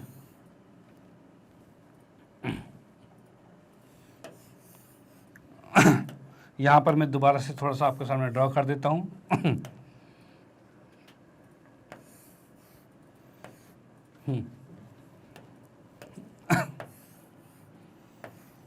जैसे कि हमने देखा है टोटल 52 थे, इसमें से 26 काले थे और 26 लाल थे, और उसके बाद 13 ये थे, 13 ये था, 13 ये था और 13 ये था। पर ये चीज़ें 13 थी। ठीक है, जिसमें हम देख पा रहे हैं जो हुक्म है हमारे पास, भाई ये हुक्म है, स्पेड के कह सकते हैं। ठीक है, तो मैंने यहाँ पर लिख दिया भाई, इसके अंदर ये हुक्म यानी स्पेड है। ठीक है, उसका डायमंड की बात की जाए तो ये इधर आएगा, मतलब कि डायमंड मतलब कि यहाँ पर ईंट जो है वो इधर आएगा। चिड़ी की बात की जाए तो चिड़ी यहाँ पर आएगा जिसे क्लब कहते हैं, और हर्ट मतलब पान के पत्ते की बात की जाए तो यहाँ पर आएगा। डन, ये चीज़ है आपके पास, कोई दिक्कत वाली बात नहीं। ओके चलो भाई ठीक है। अब यहाँ पर मेन चीज़ आपको पता होना चाहिए कि ये सारे 13 होते हैं, यानी माइंड में एक चीज़ आई, क्या आया कि भाई स्पेड जो है, हुक्म जो है वो 13 पत्ते हैं, ईंट भी 13 पत्ते, यानी कि इसके 13 पत्ते हैं, इसके 13 पत्ते हैं, इसके 13 पत्ते हैं, इसके 13 पत्ते हैं, भाई सारे 13 पत्ते हैं। ठीक है, यानी सीधे सीधे मैं लिख दूं कि इसके अंदर ये भी 13 है आपके, मतलब इस डिजाइन वाले 13 हैं, इस डिजाइन वाले भी 13 हैं, इस डिजाइन वाले भी 13 पत्ते हैं, इस डिजाइन वाले भी 13 पत्ते हैं। लेकिन आखिर वो 13 पत्ते हैं कौन से भाई, आखिर वो 13 पत्ते कौन से हैं वो देखना है, तभी तो हमारे आंसर निकल पाएंगे। तो भाई बिल्कुल देखेंगे तो यहां पर देखिए भाई वो 13 पत्ते कौन से हैं, तो वो 13 पत्ते आपके ये हैं, जिसमें से कि जैसा कि हम यहाँ देख पा रहे हैं कि ये हमारे पास हुक्म था, हुक्म के ही 13 पत्ते हमने यहाँ पर दिखा दिए, हुक्म के 13 पत्ते। और वो क्या है भाई, इक्का है, दुग्गी, तिग्गी, चौगी, पंजी, छग्गी, सत्ती, अट्ठी, नौली, दहला। ठीक है, और दहले के बाद क्या कहते हैं, ये आपका हो गया गुलाम, बेगा और बादशाह। डन, इंग्लिश में कहा जाए एस है, एस यानी इक्का कहा जाता है, और उसके बाद फिर 2, 3, 4, 5, 6, 7, 8 और लास्ट में 10 आ जाता है। ठीक है भाई, उसका जैक, क्वीन और किंग, ये चीज़ें होती हैं। तो यहाँ पर हम देख पा रहे हैं जो 13 पत्ते थे, जो इसके अंदर 13 पत्ते, इसके जो 13 पत्ते थे वो हम यहाँ पर देख सकते हैं, सबके अंदर हुक्म का डिजाइन बना हुआ है। अगर इसी में कहा जाए हुक्म की जगह ईंट छप जाए तो ईंट के 13 हो जाएंगे। ठीक है, और उसी के साथ कहा जाए तो भाई यहाँ पर हुक्म के बाद चिड़ी छप जाए तो चिड़ी वाले 13 हो जाएंगे, भाई पान वाले 13 हो जाएंगे, इस तरह से टोटल 13, 13 चक्के 52 तो हो गए। तो यही आपके पत्ते टोटल होते हैं। चलो भाई ये चीज़ होते हैं। इसके अंदर और क्या चीज़ पूछा जाता है, तो भाई इसके अंदर ये पूछा जाता है आपसे, भाई इसके अंदर ये पूछा जाता है कि भाई इसके अंदर फेस कार्ड कितने हैं, यानी चेहरे वाला पत्ता कितना है। तो मैं चेहरे वाले पत्ते की बात करूं, चेहरे वाला पत्ता, भाई चेहरे वाले पत्ते की बात की जाए तो चेहरे वाले पत्ते कितने हैं, तो भाई 3 पत्ते चेहरे वाले, भाई जिसमें चेहरा छपा रहता है उसे चेहरा वाला पत्ता कहते हैं। डन, और किसमें चेहरा दिख रहा है आपको, तो भाई जैक, क्वीन और किंग, ये 3 आपके पास हैं, यानी कि गुलाम, बेगम और बादशाह, इनमें चेहरा छपा हुआ है तो ये चेहरे वाला पत्ता होता है। डन, तो भाई चेहरे वाले पत्ते कौन कौन से होते हैं, तो ये आपके होते हैं जैक, क्वीन और किंग होते हैं।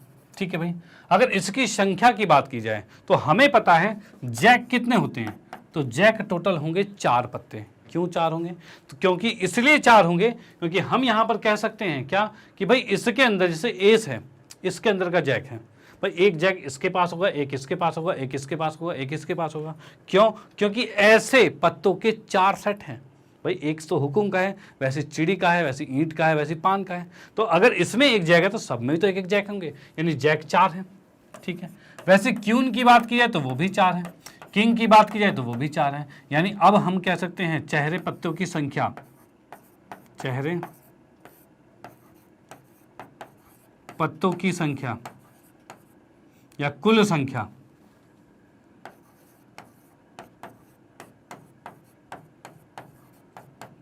ये कितनी होगी, तो भाई 4 + 4 + में 4, यानी कि कितने हो गए, तो 12 पत्ते हो गए।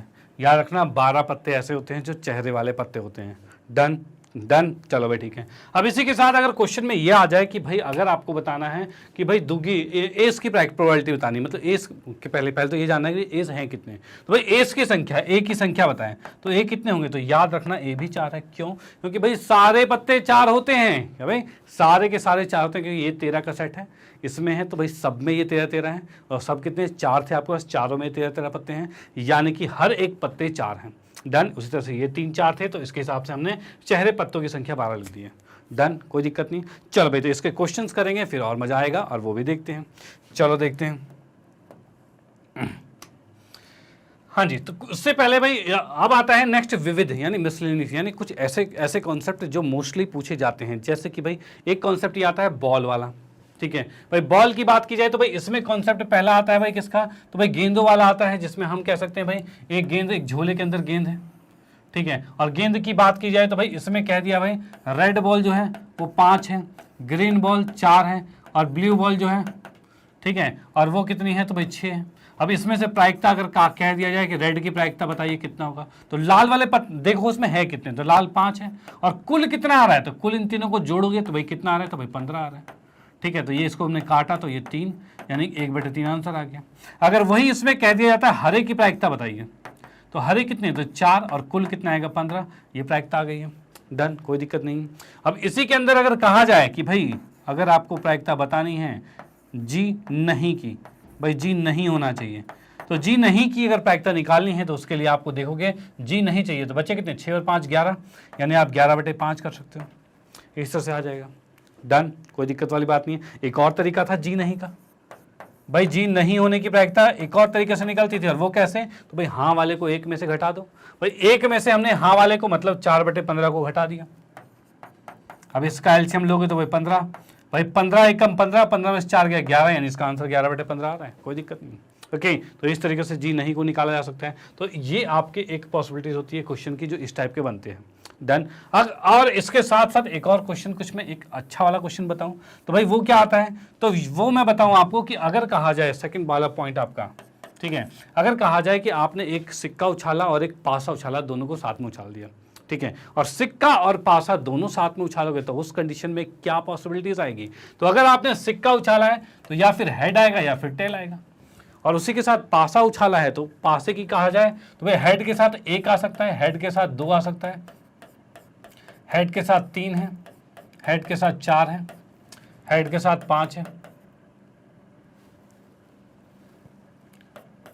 या हेड के साथ 6 है। भाई ये 6 पॉसिबिलिटीज यहां पर होगी। और वही टेल के साथ 1 है, टेल के साथ 2 है, और टेल के साथ 3 है, और टेल के साथ 4 है, और टेल के साथ 5 है, और टेल के साथ 6 है। भाई ये टोटल 6 पॉसिबिलिटीज ऊपर की और नीचे की आ चुकी है। डन, कोई दिक्कत वाली बात नहीं। तो यहां पर हमने देख लिया कि भाई ऐसा भी हो सकता है कि एक सिक्का उछाला और एक पासा उछाला, ठीक है, एक सिक्का उछाला और एक पासा उछाला अब कंबाइंड होकर आपके सामने आ चुका है।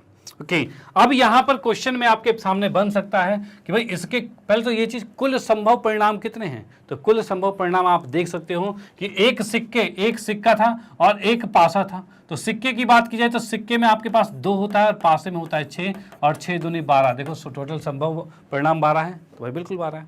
ओके, इसी में अगर क्वेश्चन पूछा जाए कि भाई क्या है, हेड तथा सम संख्या,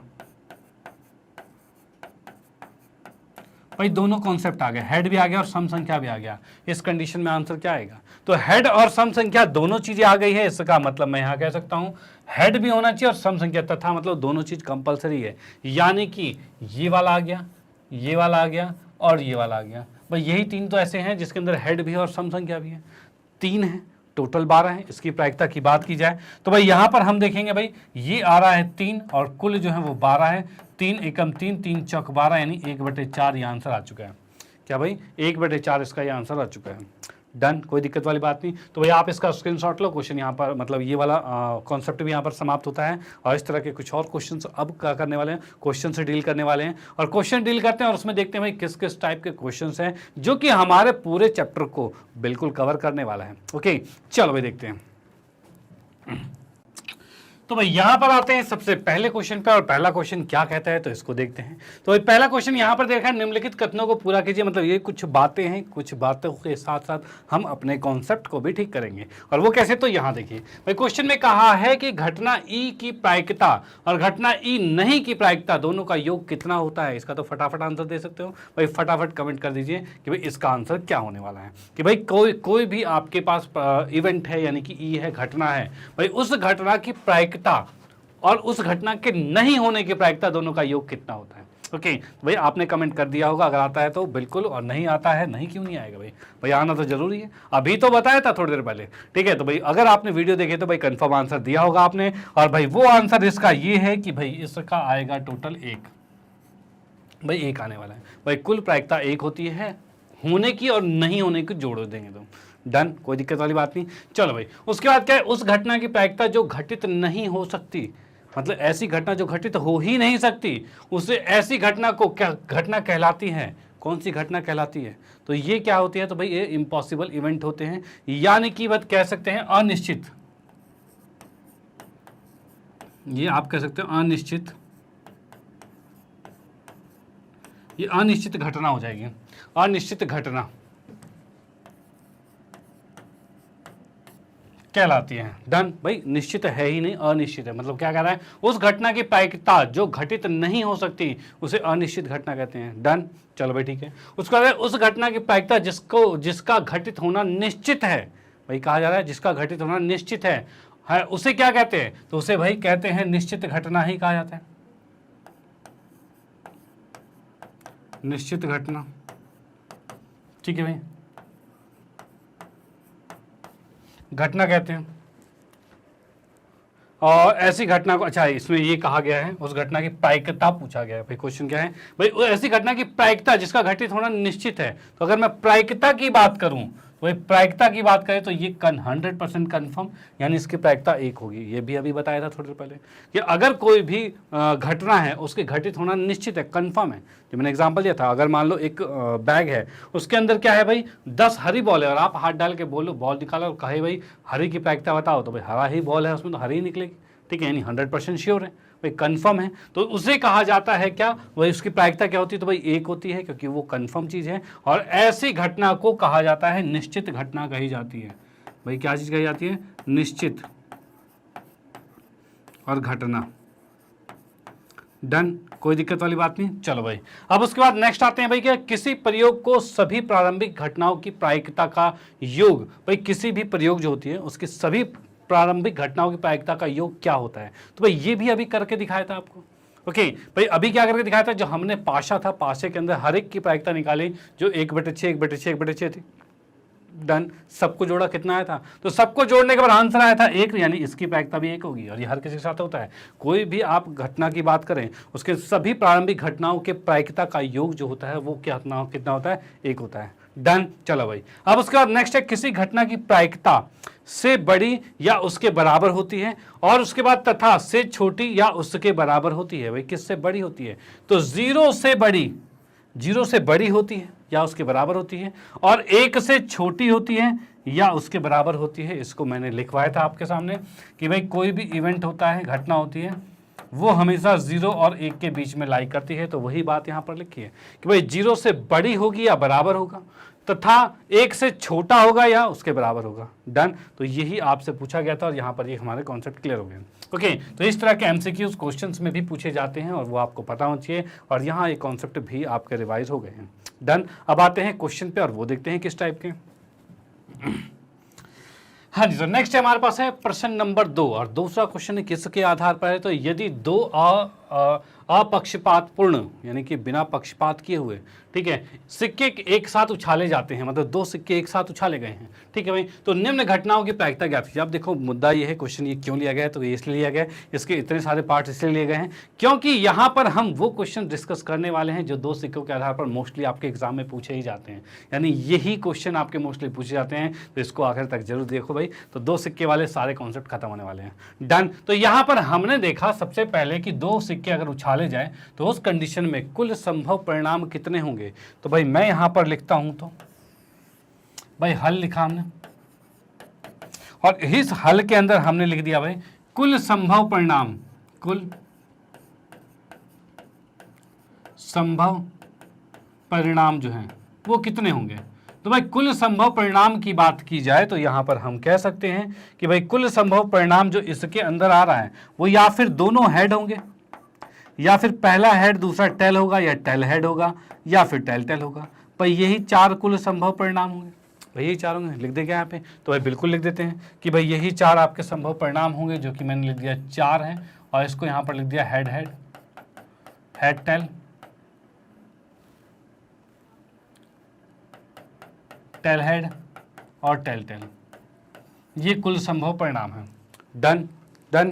अब भाई इसके बाद आते हैं पार्ट पर। पार्ट में कौन सा, फर्स्ट पार्ट की बात करते हैं। तो इसने कहा है दोनों चित्त प्राप्त हों। भाई दोनों चित्त प्राप्त हों यानी प्रायिकता मुझे निकालनी है किसकी, दोनों क्या होने चाहिए, चित्त होने चाहिए। भाई दोनों चित्त होने चाहिए। चित्त कौन से, दोनों चित्त कहां पर है, चित्त मतलब यहां पर हो रहा है कि भाई चित्त है यानी हेड है, यानी मैंने लिख दिया यहां पर भाई चित्त यानी कि हेड बात वो कर रहे हैं, और पट यानी कि टेल की बात कर रहे हैं। डन। अब दोनों चित्त की बात की तो दोनों चित्त हों कितने बार, भाई 1 ही बार है, तो यहाँ 1 लिखा हमने क्योंकि इसके अनुकूल 1 ही परिणाम है। कितना भाई, ये रहा हेड हेड, ठीक है। और भाई कुल परिणाम, कुल संभव परिणाम नीचे आएगा नहीं, 1/4, ये आंसर आ गया। कोई दिक्कत नहीं है। चलो भाई सेकंड पार्ट की बात की जाए तो भाई ये क्या कह रहा है, तो ये कह रहा है एक चित्त प्राप्त हो। भाई कितने, एक चित्त प्राप्त होने चाहिए। तो यहां पर मैंने देखा भाई एक चित्त प्राप्त हो।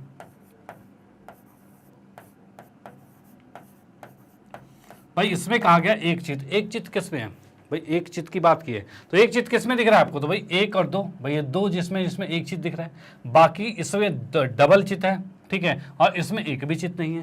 लेकिन हमें कौन सा चाहिए, वही चाहिए जिसमें एक चित्त हो। तो एक चित्त वाले तो दो ही है ना, तो भाई जब दो ही हैं तो इसको लिखा हमने, इसके अनुकूल दो परिणाम है और कुल परिणाम चार है, तो दो एकम दो, दो दूनी चार, यानी 1/2 ये आ चुका है।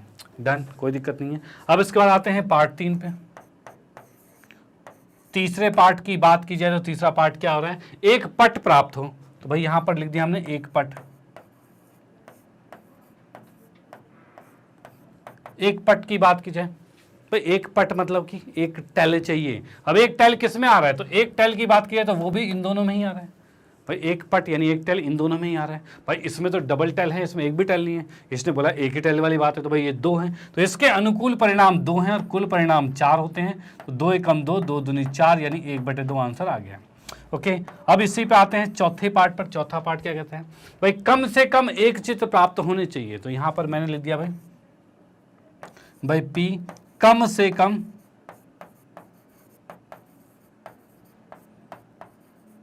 एक चित्त, इसकी बात करें। कम से कम एक चित्त से क्या तात्पर्य है, तो याद रखना कम से कम एक चित्त की बात की जाए तो उस कंडीशन में एक तो आ सकता है, क्या कहा, कम से कम एक, यानी एक से कम नहीं चलेगा। भाई एक से कम नहीं चलेगा, यानी एक से कम क्या होगा, तो जीरो होगा। तो जीरो हेड इसमें है तो ये नहीं चलेगा, बाकी ये तीनों चल सकते हैं।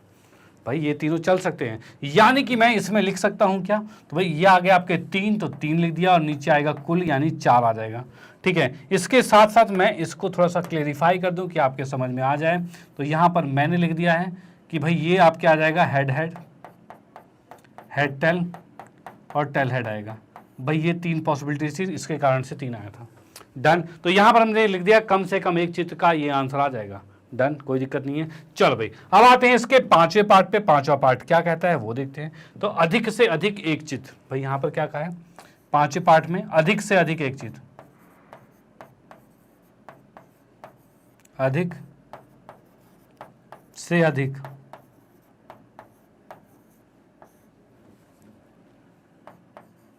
एक चित्त।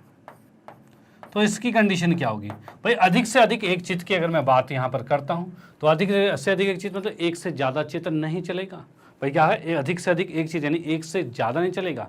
ठीक है, और अधिक से अधिक एक ही हो सकता है, एक से कम हो जाएगा, एक से अधिक नहीं होना चाहिए। डर यही कह रहा है, इस लाइन का मतलब समझ पा रहे हो, अधिक से अधिक एक यानी उससे अधिक नहीं चलेगा। एक से अधिक क्या होता है, 2 होता है, तो 2 नहीं चल रहा है, यानी ये 3 आएंगे और 3 के अकॉर्डिंग ये भी 3/4 आ जाएगा। और इसके साथ भी मैं लिख देता हूं इसके जो परिणाम है वो कौन कौन से हैं। तो ये है आपका हेड टेल, टेल हेड और टेल टेल, जिससे कि आपको कोई भी दिक्कत ना हो इसको समझने में कि भाई ये अधिक से अधिक वाला हुआ कैसे था। डन, तो भाई इसका भी आप स्क्रीनशॉट ले लो। उसके बाद हम आते हैं छठे पार्ट पर। छठा पार्ट क्या है, भाई एक भी चित्त नहीं प्राप्त होना चाहिए। भाई यहां पर मैंने छठे में लिख दिया क्या,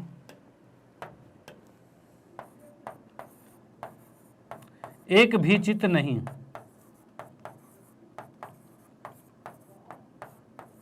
नहीं भाई चित्त तो नहीं होना चाहिए, एक भी चित्त नहीं।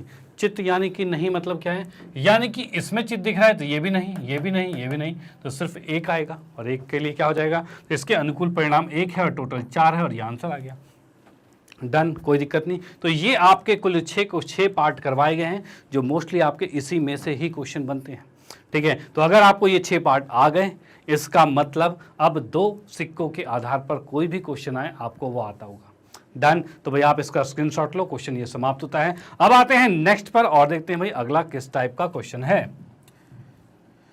तो भाई अगला हमारे पास क्या है, तो भाई 3 सिक्कों के आधार पर है, क्योंकि हमें पता है 2 सिक्कों के क्वेश्चन आते हैं तो भाई 3 सिक्के के भी क्वेश्चन आते हैं, और 3 सिक्के के अगर क्वेश्चन आते हैं तो वो हमें आना जरूरी है, और उसी के आधार पर कुल ये 7 पार्ट हैं और ऐसे ही टाइप के क्वेश्चन से पूछे जाते हैं जो कि आपको आने चाहिए। ओके, तो इसके अनुसार मैं सबसे पहले क्या लिखूंगा, पहले हमने लिख दिया हल, और उस हल के अंदर हमने क्या लिख दिया कि भाई कुल संभव परिणाम, कुल संभव परिणाम भाई कितने होंगे? तो भाई हमें पता है 3 सिक्के हैं, यानी 2 की घात 3 आएगा, यानी कुल संभव परिणाम 8 होंगे। भाई क्या होंगे? कुल संभव परिणाम जो होंगे वो 8 होंगे।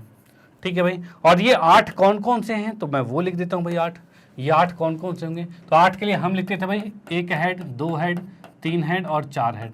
फिर 4 टेल लिखते थे, फिर 2 हेड और 2 टेल, फिर 2 हेड और 2 टेल, फिर 1 head 1 tail, 1 head 1 tail, 1 head 1 tail, 1 head और 1 टेल। भाई ये चीज़ आ गई हमारे पास। ओके डन, कोई दिक्कत वाली बात नहीं। तो यहाँ पर हमने देखा कि ये 8 पॉसिबिलिटीज जो होती है वो हमने यहाँ पर लिख दी हैं। डन, कोई दिक्कत नहीं। अब भाई क्वेश्चन में किस किस टाइप के क्वेश्चंस हैं वो देखते हैं। तो भाई फर्स्ट पे आते हैं। तो फर्स्ट कह रहा है सभी चित्त प्राप्त होने चाहिए, यानी कि भाई इसमें मैंने लिखा सभी चित्त, सभी चित्त। तो सभी चित्त कितने हैं इसमें? तो सभी चित्त की बात की जाऊं तो सभी चित्त यानी कि ये तीनों हेड आ गए भाई। जैसे कि मैं दोबारा यहां पर लिख देता हूं कि भाई चित्त जो हमारा था वो हमारा हेड था और जो पट था वो टेल था। डन। अब यहां पर देख रहे हो सभी चित्त यानी तीनों हेड होने चाहिए, तीनों चित्त होने चाहिए। तीनों चित्त आ गए। अब तीनों चित्त आ गए तो ऐसा तो एक ही है ना, सभी चित्त में एक ही है और टोटल 8 थे, यानी इसके अनुकूल जो परिणाम आ रहा है वो कितने आ रहे हैं? तो भाई वो आपका आ रहा है 1 आ रहा है और कुल जो संभव परिणाम है वो 8 है। तो यानी ये आंसर आ गया इसका। डन, कोई दिक्कत नहीं है। चलो भाई ठीक है, इसके साथ में यहाँ पर पॉसिबिलिटीज लिख देता हूँ जिससे कि ध्यान रहे हेड हेड हेड, इसके अनुसार ही आ गया। चलो अब आते हैं इसके सेकंड पार्ट पर। दूसरा पार्ट क्या कहता है? तो भाई दूसरा पार्ट कहता है 2 चित्त प्राप्त होने चाहिए। कितने भाई? 2 चित्त। तो हमने यहाँ पर लिखा भाई 2 चित्त। तो भाई 2 चित्त वाले कितने हैं वो देख लेते हैं।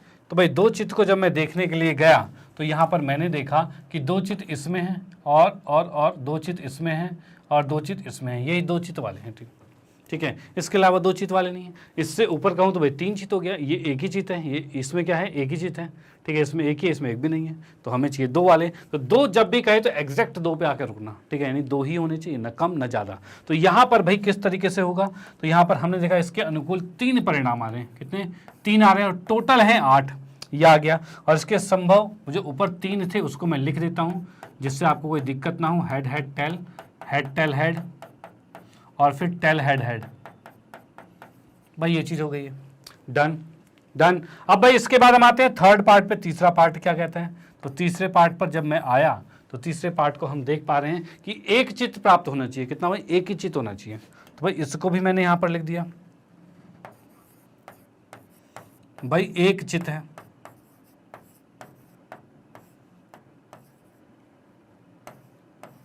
एक चित्त की बात की जाए तो 1 चित्त वाले हैं कितने? तो भाई 1 चित्त वालों की मैं बात अगर करूं तो भाई 1 चित्त हमारा है इसमें और 1 चित्त है इसमें और 1 इसमें। ये 3 जो है वो 1 चित्त वाले हैं।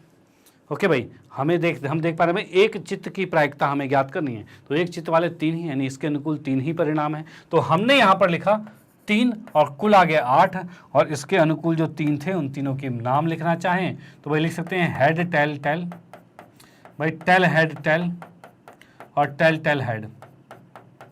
भाई ये 3 थे, इसी के अनुकूल हो गए। ओके, अब आते हैं इसके चौथे पार्ट पर। भाई चौथा पार्ट क्या कहता है? चौथे पार्ट की बात की जाए तो चौथा पार्ट हमारे पास जो कह रहा है वो ये कह रहा है कि कम से कम 2 चित्त प्राप्त होने चाहिए। भाई कितने? कम से कम 2 चित्त। यहां लिख दिया हमने कम से कम 2 चित्त। भाई इसने क्या बोला? कम से कम 2 चित्त, यानी 2 से कम नहीं चलेगा। भाई कम से कम 2 चित्त यानी 2 से कम नहीं चलेगा, यानी 1 वाला नहीं चलेगा। 2 चल सकता है, 1 वाला नहीं चलेगा। तो कम से कम 2 यानी कि ये 2 ये 2 ये 2 और 2 से कम नहीं चलेगा, लेकिन 2 से ज़्यादा तो चलेगा ना। तो 2 से ज़्यादा चलेगा तो 2 से ज़्यादा पर हमने इसको टिक मारा और ये देख पा रहे हैं इसके अनुकूल 4 परिणाम आ रहे हैं। तो इसको हम लिख सकते हैं कितना? तो इसको लिख सकते हैं भाई 4/8 लिखा जा सकता है। और इसके पॉसिबिलिटीज मतलब इसके जो सैंपल स्पेस है उसको यहाँ पर लिख देता हूँ मैं। भाई हेड हेड हेड है और हेड हेड टेल है और हेड टेल हेड है और टेल हेड हेड है। भाई ये 4 चीज़ें लिख दी हमने। डन, कोई दिक्कत नहीं है। चलो भाई, अब आते हैं इसके बाद पांचवें पार्ट पर। पांचवा पार्ट क्या कहता है उसको देखते हैं। ठीक है भाई, पांचवें पार्ट में कम से कम दो चित होने चाहिए। तो भाई यहां पर मैंने लिखा भाई क्या, कम से कम दो चित। अच्छा जी, कम से कम वाला तो हो गया ही, चौथा हो चुका है, ज्यादा से ज्यादा है।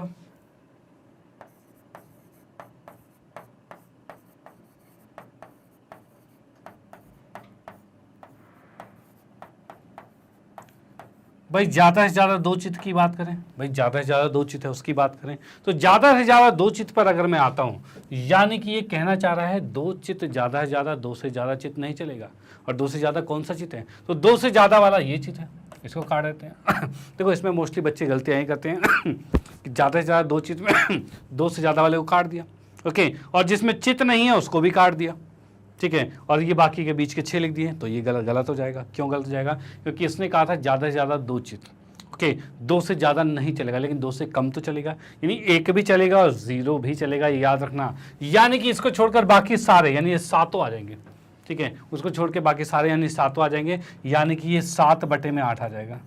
भाई ये इसका आंसर आ जाएगा, कितना भाई, 7/8 आ जाएगा। इसको अगर मैं लिखना चाहूँ साथ में तो यहाँ पर लिख सकता हूँ भाई कितना है, तो हेड हेड टेल है, और हेड टेल हेड है, और हेड टेल टेल है,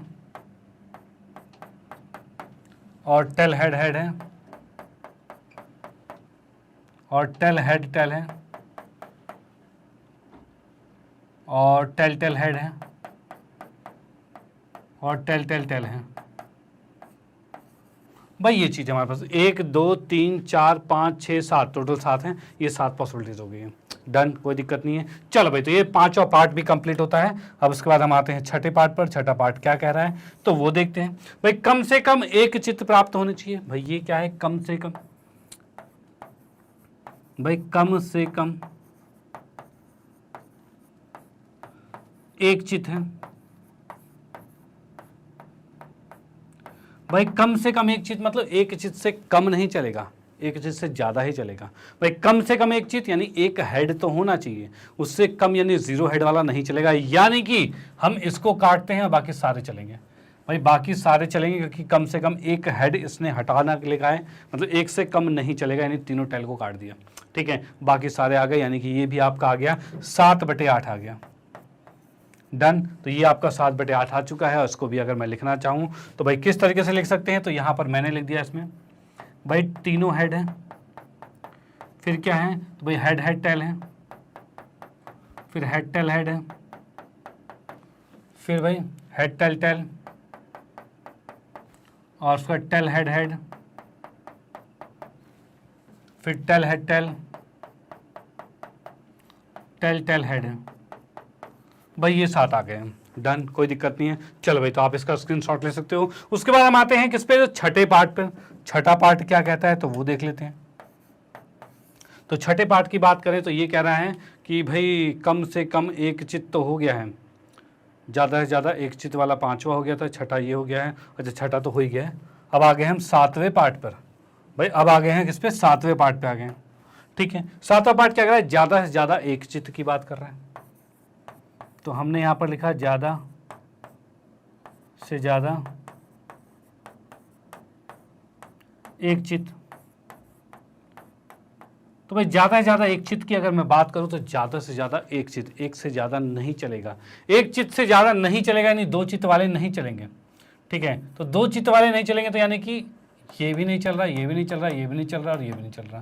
भाई इसने कहा था ज़्यादा से ज़्यादा एक चित्त से ज़्यादा नहीं चलेगा, ठीक है। भाई ज़्यादा से ज़्यादा एक चीज़ मतलब एक से ज़्यादा नहीं चलेगा, और इनके पास एक से ज़्यादा चित्त हैं। बाकी इसके पास एक है, इसके पास एक है, और इसके पास है ही नहीं, तो है ही नहीं तो वो भी चलेगा क्योंकि कम है वो, ठीक है। एक से ज़्यादा नहीं चलेगा, नहीं वो 4 गायब करो, यानी कि इसका आंसर जो आ जाएगा वो 4/8 आएगा, जिसको हम अगर काटें तो ये आ जाएगा 1 और ये 2, यानी इसको 1/2 लिख सकते हैं। डन, और इसके हिसाब से हम लिखते हैं इसके सैंपल स्पेस जो आएंगे वो क्या क्या आएगा, तो वो हम यहाँ पर लिख सकते हैं भाई हेड टेल टेल, और टेल हेड टेल, और टेल हेड टेल, ये तो हो गया tail head, tail tail head, और टेल टेल टेल, ये चीज़ आ गई हमारे पास। डन। तो ये 4 आपके हैं जो आंसर आ चुके हैं, यानी कि अब 3 सिक्कों के आधार पर भी अगर कोई भी क्वेश्चन आ गया ना तो आप चुटकियों में क्वेश्चन सॉल्व कर लोगे। ओके, क्योंकि आपने ये सारे क्वेश्चन प्रैक्टिस कर लिए हैं और अब इसके बाद सिक्कों उसके से कोई भी दुविधा आपकी नहीं बची होगी। डन। अब आते हैं नेक्स्ट पर और देखते हैं अगला किस टाइप के क्वेश्चंस बनते हैं, उसको भी करते हैं बिल्कुल फिनिश। चलो भाई देखते हैं। तो यहाँ पर हमने देखा तो भाई प्रश्न नंबर 4 है और ये ताश के पत्तों के आधार पर है। अब इसमें देखें हम ताश के पत्तों के आधार पर जो क्वेश्चंस पुटअप किए जाते हैं, पूछे जाते हैं, वो हम देखने वाले हैं। ओके, तो भाई ताश के पत्तों के आधार पर अगर हम क्वेश्चन देखते हैं तो यहाँ पर मैंने सबसे पहले देखा कि भाई हल लिखा और इसके अंदर सबसे पहले हम लिखेंगे कुल संभव परिणाम। कुल संभव परिणाम। तो भाई कुल संभव परिणाम कितने होंगे, तो भाई ये हमें पता है कुल संभव परिणाम तो 52 होते हैं। डन। अब इसके बाद आते हैं पहले पर। पहला क्वेश्चन क्या कहता है भाई, एक काला बादशाह। भाई क्या काला बादशाह चाहिए, तो भाई हमने यहां पर लिखा प्रायिकता निकालनी है काला बादशाह। बादशाह यानी के आ जाएगा, किंग आ जाएगा, भाई यही निकालना है। अब भाई बादशाह होते कितने हैं, तो बादशाह होते हैं 4 और 4 कहाँ होते हैं, तो 2 लाल में होते हैं, 2 काले में होते हैं। ठीक है भाई, इसमें कौन से चाहिए भाई, काला वाला बादशाह चाहिए और काले में कौन सा था, तो हुकुम था और चिड़ी थी। इन दोनों में एक एक बादशाह थे, यानी 2 ही बादशाह होंगे। यानी इसके अनुकूल जो आपकी प्रायिकता आएगी, इसके काले के अनुकूल काला बादशाह जो है वो इसके अनुकूल 2 पत्ते होते हैं और कुल परिणाम 52 होता है। इसको हम अगर काटते हैं तो 2 एकम 2 और 26 दूनी 52, यानी 1/26 ही आ चुका है। डन, 1/26 आ गया। चलो भाई ठीक है। अब इसके बाद हम आते हैं इसके सेकेंड पार्ट पर। दूसरा पार्ट क्या कहता है, तो दूसरा पार्ट ये कहता है या तो काला पत्ता या एक बादशाह, यानी कह रहा है या तो काला पत्ता हो या फिर बादशाह हो। तो उसके लिए मैंने यहां लिखा या काला या बादशाह यानी किंग, यानी दोनों में से कोई भी चलेगा।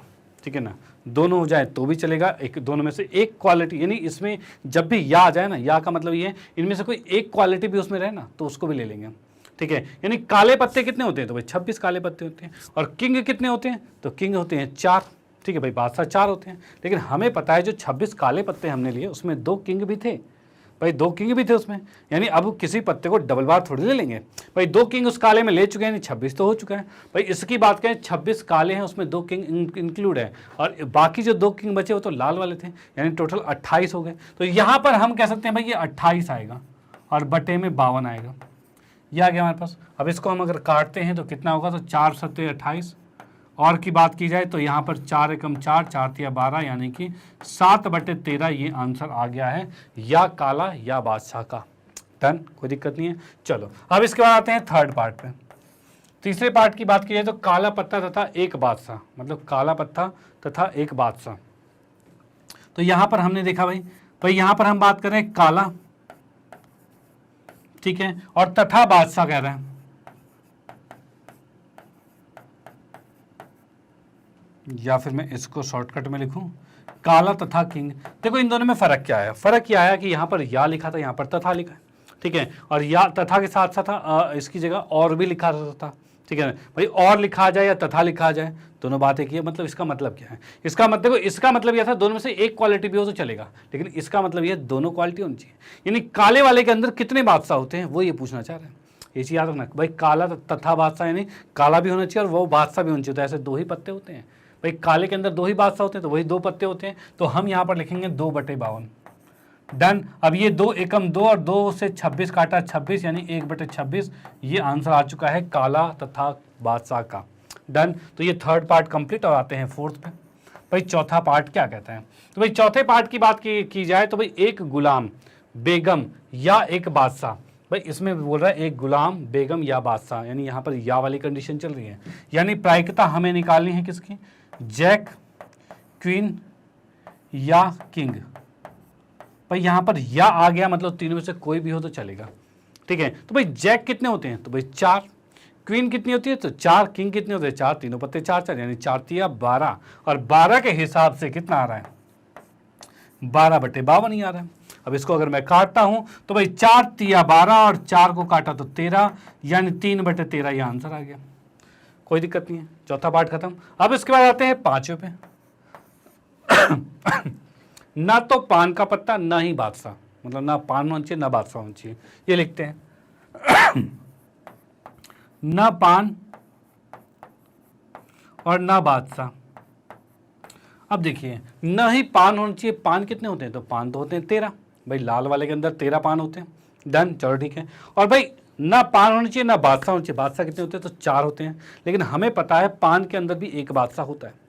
भाई पान के जो 13 पत्ते हैं ना, इसके अंदर एक बादशाह पहले से इंक्लूडेड है, ठीक है, तो भाई इसके अंदर एक पहले से इंक्लूडेड है, बचे और कितने बादशाह बचे, तो 3 बादशाह और बचे ना, भाई पान वाले के अंदर एक बादशाह तो था, 3 बादशाह और बचे, तो इसमें हम 3 जोड़ देंगे, तो 3 जोड़ते कितना आ गया, 16 आ गया, यानी इसके अकॉर्डिंग कहा जाए तो ये 16/52 आएगा। भाई ना पान ना बादशाह। अच्छा एक चीज क्या है, भाई इसने कहा है ना पान ना बादशाह कहा है, ठीक है, तो क्या 16 लिख सकते हैं, तो भाई नहीं लिख सकते, क्यों, क्योंकि ये तो हमारे वो पत्ते हैं जो कि न पान है, मतलब जो पान और बादशाह हैं, हमें चाहिए न पान न बादशाह, ठीक है, यानी कि ये 16 पत्ते नहीं होने चाहिए। अब नहीं की बात की जाए तो 16 को 52 में से घटा देते हैं, भाई 52 में से 16 को घटा देते हैं, यानी ये 16 पत्ते तो आपके पान और बादशाह हैं, ठीक है। अब हमें वो चाहिए जो कि दोनों में से दोनों ना हो, ठीक है, तो हम 52 में से 16 को घटाएंगे, तो यहाँ पर 12 में से 6 गया तो 6 बचा, ठीक है भाई, 4 में से गया 3 यानी 36 बच रहा है, यानी कि इसको हम लिख सकते हैं 36/52, डन। अब इसको हमने काटा तो 4 से 4 निम 36 और 13 चौके 52, यानी लिख दिया 9/13 आ चुका है, डन। तो भाई ये 9/13 आ चुका है, ओके। तो इसी के साथ ये 5वां पार्ट भी खत्म होता है। अब आते हैं छठे पार्ट पे, और वो क्या कहता है, तो यहाँ पर भी छठा लिखा, तो भाई छठे में है हुक्म या एक इक्का, इसकी प्रायिकता हमें ज्ञात करनी है, ओके। अब देखो क्या है हुक्म या इक्का, मैं वो लिख देता हूं यहां पर, भाई हुक्म या इक्का। भाई इसकी प्रायिकता की बात करें, देखो क्या हो रहा है, हुक्म या इक्का, देखो आया है यहां पर या, देखो फर्क मैं आपको बता दूं, इसमें क्या है, एक होता है हुक्म या इक्का और एक लिख दे अगर क्या, भाई हुक्म का इक्का, का इक्का। भाई इसकी बात करें तो दोनों में बहुत फर्क आएगा, भाई दोनों में बहुत फर्क आएगा। देखो या का मतलब क्या है, भाई दोनों में से इंडिविजुअल यानी एक एक पॉसिबिलिटी, एक एक गुण जो इसके हुक्म भी हो सकता है और एक का भी हो सकता है, ये दोनों पॉसिबिलिटीज है। देखो हुक्म कितने होते हैं, हुक्म होते हैं 13, डन। अब उस 13 हुक्म के अंदर एक इक्का तो होता है, ओके, और उसके अलावा और इक्के कितने हैं, तो भाई 3 इक्के और हैं, क्योंकि एक इक्का हुक्म में आ चुका है, बाकी 3 इक्के और है, क्योंकि इक्के तो थे 4, ठीक है, एक इक्का हुक्म में था, तो हुक्म में 13 की बात की जाए तो 13 तो ये पत्ते हो गए, प्लस में 3 इक्के और हैं तो ये लिख दिया, और बटे में आ गया 52, यानी कि मैं लिख सकता हूँ 16/52, और ये कितना आ जाएगा, 4 चौक 16 और ये 13 चौके 52, यानी कि 4/13 आ चुका है, ओके। और वही अगर रहता आपका हुक्म का इक्का रहता, तो हुक्म का एक ही इक्का होता है और इसका आंसर 1/52 होता, डन। लेकिन इसने कहा हुआ है हुक्म या इक्का, ओके। तो इस कॉन्सेप्ट को बिल्कुल माइंड में सेट रखना कि भाई कब क्या हमें आंसर लिखना है, ओके। इसमें ये शब्दों के साथ खेलेगा कि या लगाएगा या फिर का लगाएगा, क्या तथा या और, ये चीज़ें आपको पता होनी चाहिए, जो कि मैं यहाँ हर एक क्वेश्चन में बताते जा रहा हूँ, डन। और ये कॉन्सेप्ट आपके क्लियर हो गए, क्योंकि यहाँ पर हमने इसके क्वेश्चंस जो हैं किस किस टाइप के पूछे हैं, वो पूछे जाते हैं, वो आपको मैं बताता जा रहा हूँ, ओके। तो भाई इसके बाद नेक्स्ट है 7वां, अब 7वें को देखते हैं।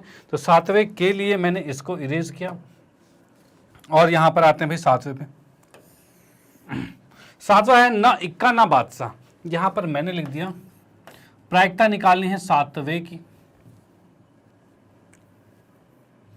भाई 7वां लिखा, जिसमें मैंने लिख दिया ना इक्का और ना बादशाह, भाई ना ही ए होना चाहिए और ना ही के होना चाहिए, मतलब के फॉर किंग हो गया और ए से एस यानी इक्का हो गया, डन। चलो ठीक है, मतलब ये दोनों नहीं होने चाहिए। अब ये बताओ कि किंग कितने होते हैं, तो 4, इक्का कितना होता है, तो भाई 4, यानी 4 4 8 हो गया, यानी ये 8/52 हो गया। लेकिन इसने कहा ये नहीं होने चाहिए और हमने किसका निकाल दिया, ये होने चाहिए। अब होने को नहीं में निकालना है तो इसका फॉर्मूला था ही ना आपके पास, भाई एक में से इसको घटा दो, आ जाएगा आंसर। भाई ये कितना हो गया 52, इसको लिखा हमने 52 में से 8 गया और बटे में 52 आएगा। अब भाई 52 में से जैसे 8 जाएगा तो ये आएगा 46 और हमने इसको लिखा 46y में 52। इसको काटा तो ये 23 हो रहा है 2 से, और इसको काटा 26 हो रहा है, यानी 23/26 ये आंसर आ गया, डन। तो ये आ गया न ए और न के का ये आंसर आ चुका है, कोई दिक्कत नहीं है। चलो भाई ठीक है। उसके बाद नेक्स्ट आता है न तो लाल पत्ता न ही बेगम, यानी ये 8वें में ये कहना चाहता है भाई प्रायिकता निकालनी है, न लाल न ही लाल चाहिए और न ही बेगम चाहिए न ही बेगम यानी कि क्वीन, ठीक है, ये दोनों नहीं चाहिए, ठीक है भाई, न ही इन्हें लाल चाहिए न ही बेगम चाहिए। अब उस कंडीशन में क्या होगा, तो भाई न लाल की बात की जाए, लाल कितने हैं 26, वो 26 पत्ते नहीं चाहिए, और बेगम भी नहीं चाहिए। बेगम कितने होते हैं, तो बेगम होते हैं टोटल 4 होते हैं, जिसमें 2 तो लाल में पहले से इंक्लूडेड है। भाई लाल के अंदर क्या है, तो ईंट और पान के अंदर क्वीन आपके बेगम होती है, तो 2 इस 26 के अंदर तो है, और 2 एक्स्ट्रा जो आपके पास हैं जो कि चिड़ी और हुकुम में होते हैं उसको भी लेना होगा, क्योंकि क्वीन तो चाहिए ही नहीं, हुकुम मतलब जो बेगम है वो चाहिए ही नहीं, चाहे वो हुकुम का हो चाहे चिड़ी का हो, ठीक है। तो यानी कि भाई 26 पत्ते तो ये हो गए, और 2 एक्स्ट्रा क्वीन थी जो बाकी 2 काले पत्ते में था उसको भी ले लिया, और बटे में 52 कर दिया, और ये आ गया 28/52। इसको हमने काटा तो भाई 4 सत्ते 28 और 4 से किया 13, यानी ये आ चुका है 7/13। भाई ये 7/13 आ चुका है, जो कि है ना लाल और ना क्वीन। डन, कोई दिक्कत नहीं। तो भाई इसका आप स्क्रीनशॉट लो, क्वेश्चन यहाँ पर ये समाप्त होता है, और उसके बाद भाई आते हैं नेक्स्ट क्वेश्चन पे, क्योंकि यहाँ पर हमने टास्क से रिलेटेड जो आपके मोस्टली क्वेश्चन पूछे जाते हैं वो यहाँ पर कवर करवा दिए हैं। ओके, तो भाई आपने ये अगर पूरा देख लिया समझ लिया तो इसके बाद आपको दिक्कत नहीं होने वाली। ओके, तो एक बार खुद से भी जरूर ट्राई कर लेना इन क्वेश्चनों को करके, जिससे कि ये सारे कॉन्सेप्ट आपके दिमाग में बिल्कुल सेट हो जाए। ओके, अब उसके बाद हम आते हैं नेक्स्ट पर और देखते हैं भाई अगला किस टाइप का क्वेश्चन है, और उसको भी करेंगे बेहतरीन तरीके से। तो यहाँ पर नेक्स्ट हमारे पास है प्रश्न नंबर 5, और ये कहता है एक साधारण वर्ष में, भाई एक नॉर्मल ईयर है, उसमें 53 रविवार होने की प्रायिकता ज्ञात कीजिए। भाई साधारण वर्ष कौन सा होता है, तो भाई 2 तरह के वर्ष होते हैं, एक साधारण वर्ष होता है, एक लौंद का वर्ष होता है, जो कि नेक्स्ट हमारे पास है लौंद का वर्ष होता है। तो भाई मैं यहाँ पर लिख दूं भाई साधारण वर्ष कितने होते हैं, पहले वर्ष में दिन कितने होते हैं वो लिख देते हैं, साधारण वर्ष है, और नेक्स्ट है क्या लौंद का वर्ष है। भाई इनमें दिनों की संख्या की बात की जाए तो इसमें होते हैं 365 दिन, और इसमें बात की जाए तो इसमें होते हैं 366 दिन, एक दिन एक्स्ट्रा होते हैं। तो भाई कमेंट फटाफट कर देना एक दिन एक्स्ट्रा क्यों होते हैं, भाई एक दिन एक्स्ट्रा क्यों होते हैं इसके अंदर वो आपको बता देना है। ओके भाई, मतलब ऐसा कौन सा महीने में दिन बढ़ जाते हैं या क्या होता है वो आप कमेंट करके बताइए कि भाई 366 कैसे हो जाते हैं। ओके चलो भाई, अब यहाँ पर फिलहाल बात हो रही है साधारण वर्ष की, यानी पहले वाले की बात हो रही है 365 दिन की। ओके, अब इसने कहा है इसके अंदर 53 रविवार होने की प्रायिकता क्या होगी। तो भाई इसके हल में मैं यहाँ पर लिखूँ तो भाई हमें एक चीज़ पता है, भाई रविवार हर 7वें दिन आता है, यानी हर एक सप्ताह में रविवार आता है, हर 7वें दिन रविवार आता है। यानी कि अगर मैं इसमें लिखना चाहूँ तो भाई 365 जो है उसके लिए भाई 52 गुने में 7 किया और प्लस में 1 लिख सकता हूँ। ऐसा क्यों होगा, क्योंकि 52 गुने में जो 7 होता है ये होता है 364 दिन, और इसके साथ इसमें 1 जोड़ेंगे तो 65 हो जाएगा। ओके, यानी यहाँ पर हम देख पा रहे हैं कि 52 सप्ताह तो कंप्लीट हो रहे हैं, यानी 52 रविवार तो कंफर्म है, होना ही होना है। ओके भाई 52 रविवार कंफर्म है, होना ही होना है। ओके, उसके बाद बचेगा 1 दिन एक्स्ट्रा।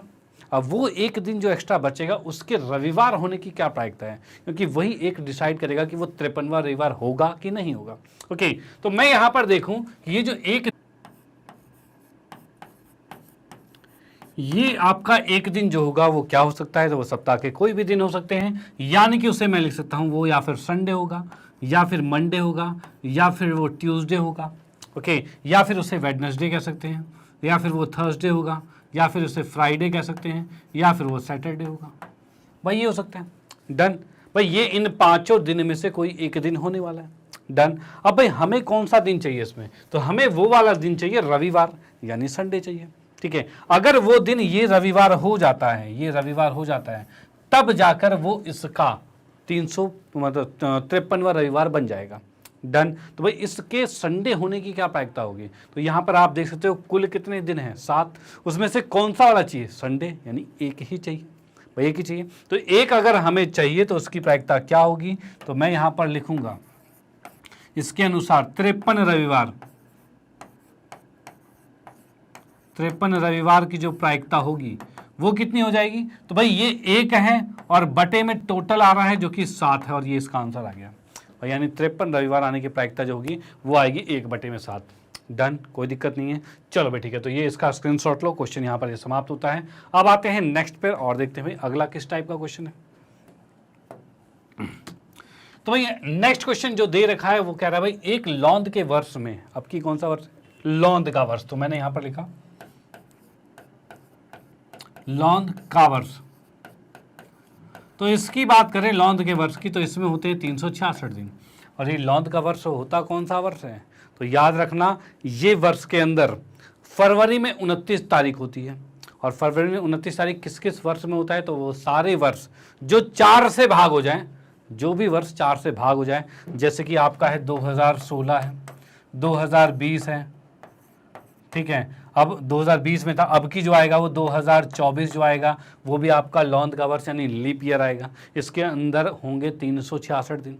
ओके, यानी आप कोई सा भी आपका वर्ष ले लो, उसको अगर 4 से भाग करते हो तो वो आपका लौंद का वर्ष कहलाएगा, अगर 4 से पूर्णतः विभाजित हो जाता है तो।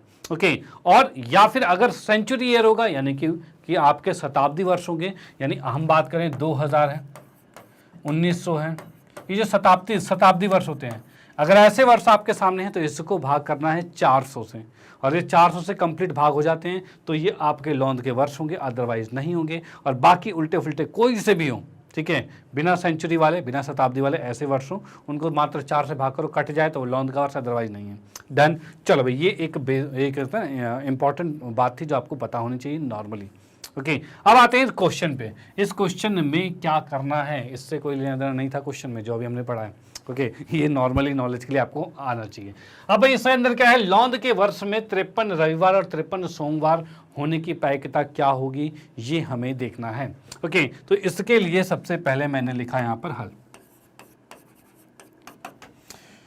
उसके बाद जैसा कि हमें पता है लौंद के अंदर होते हैं 366 दिन, तो मैं इसको लिख सकता हूं 52 गुने में 7 प्लस में 2, क्योंकि हमें पता है 52 गुने में जो 7 होता है वो होता है 364 दिन, और इसमें 2 जोड़ोगे तभी जाकर वो क्या होगा, वो आपका लौंद का वर्ष मतलब 366 दिन कंप्लीट हो पाएगा। डन, कोई दिक्कत नहीं है। चलो भाई, अब भाई बात हो रही है इस 2 दिन की। ये जो 2 दिन है ना, वो 2 दिन आपके क्या होने चाहिए, रविवार और सोमवार होने चाहिए, क्योंकि 52 रविवार और सोमवार तो कंप्लीट है, ये हमें पता है, क्योंकि ये 52 सप्ताह तो कंप्लीट है। अगर ये जो 2 दिन है ना, ये जो 2 दिन बचे ये भी रविवार और सोमवार हो जाए, इसकी क्या प्रायिकता है उसको देखना है। तो उसके लिए क्या करते हैं, तो यहाँ पर मैंने देखा पहले लिखा 2 दिन, ये 2 दिन क्या रहेंगे, ठीक है। तो 2 दिन की बात की जाऊं तो करूं तो सबसे पहले मैं यहाँ पर दिन लिख देता हूँ। दिन क्या होते हैं, तो दिन आपका है संडे, मंडे, ट्यूसडे, ठीक है, वेडनेसडे, थर्सडे, फ्राइडे और सैटरडे।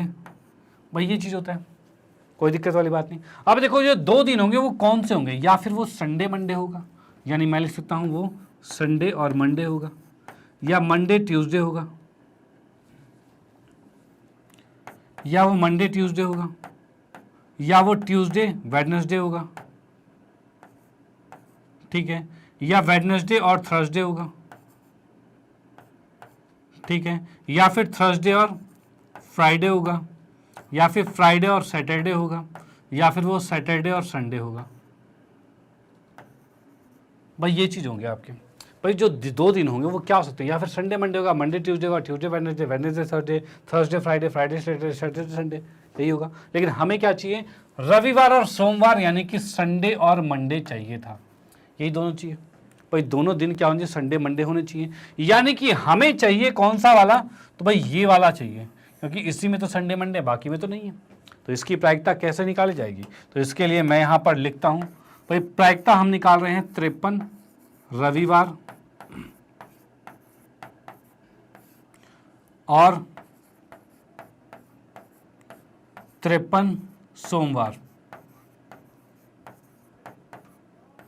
भाई ये चीज़ हो गया। अब भाई कितने आ रहे हैं, 53 रविवार 53 सोमवार, तो यहाँ पर हम देख पा रहे हैं भाई 1 बार है, और ये टोटल कितने हैं, तो भाई 1 2 3 4 5 6 7, भाई 7 हैं। तो हम यहाँ पर देखते हैं 1/7 इसका भी आंसर आएगा।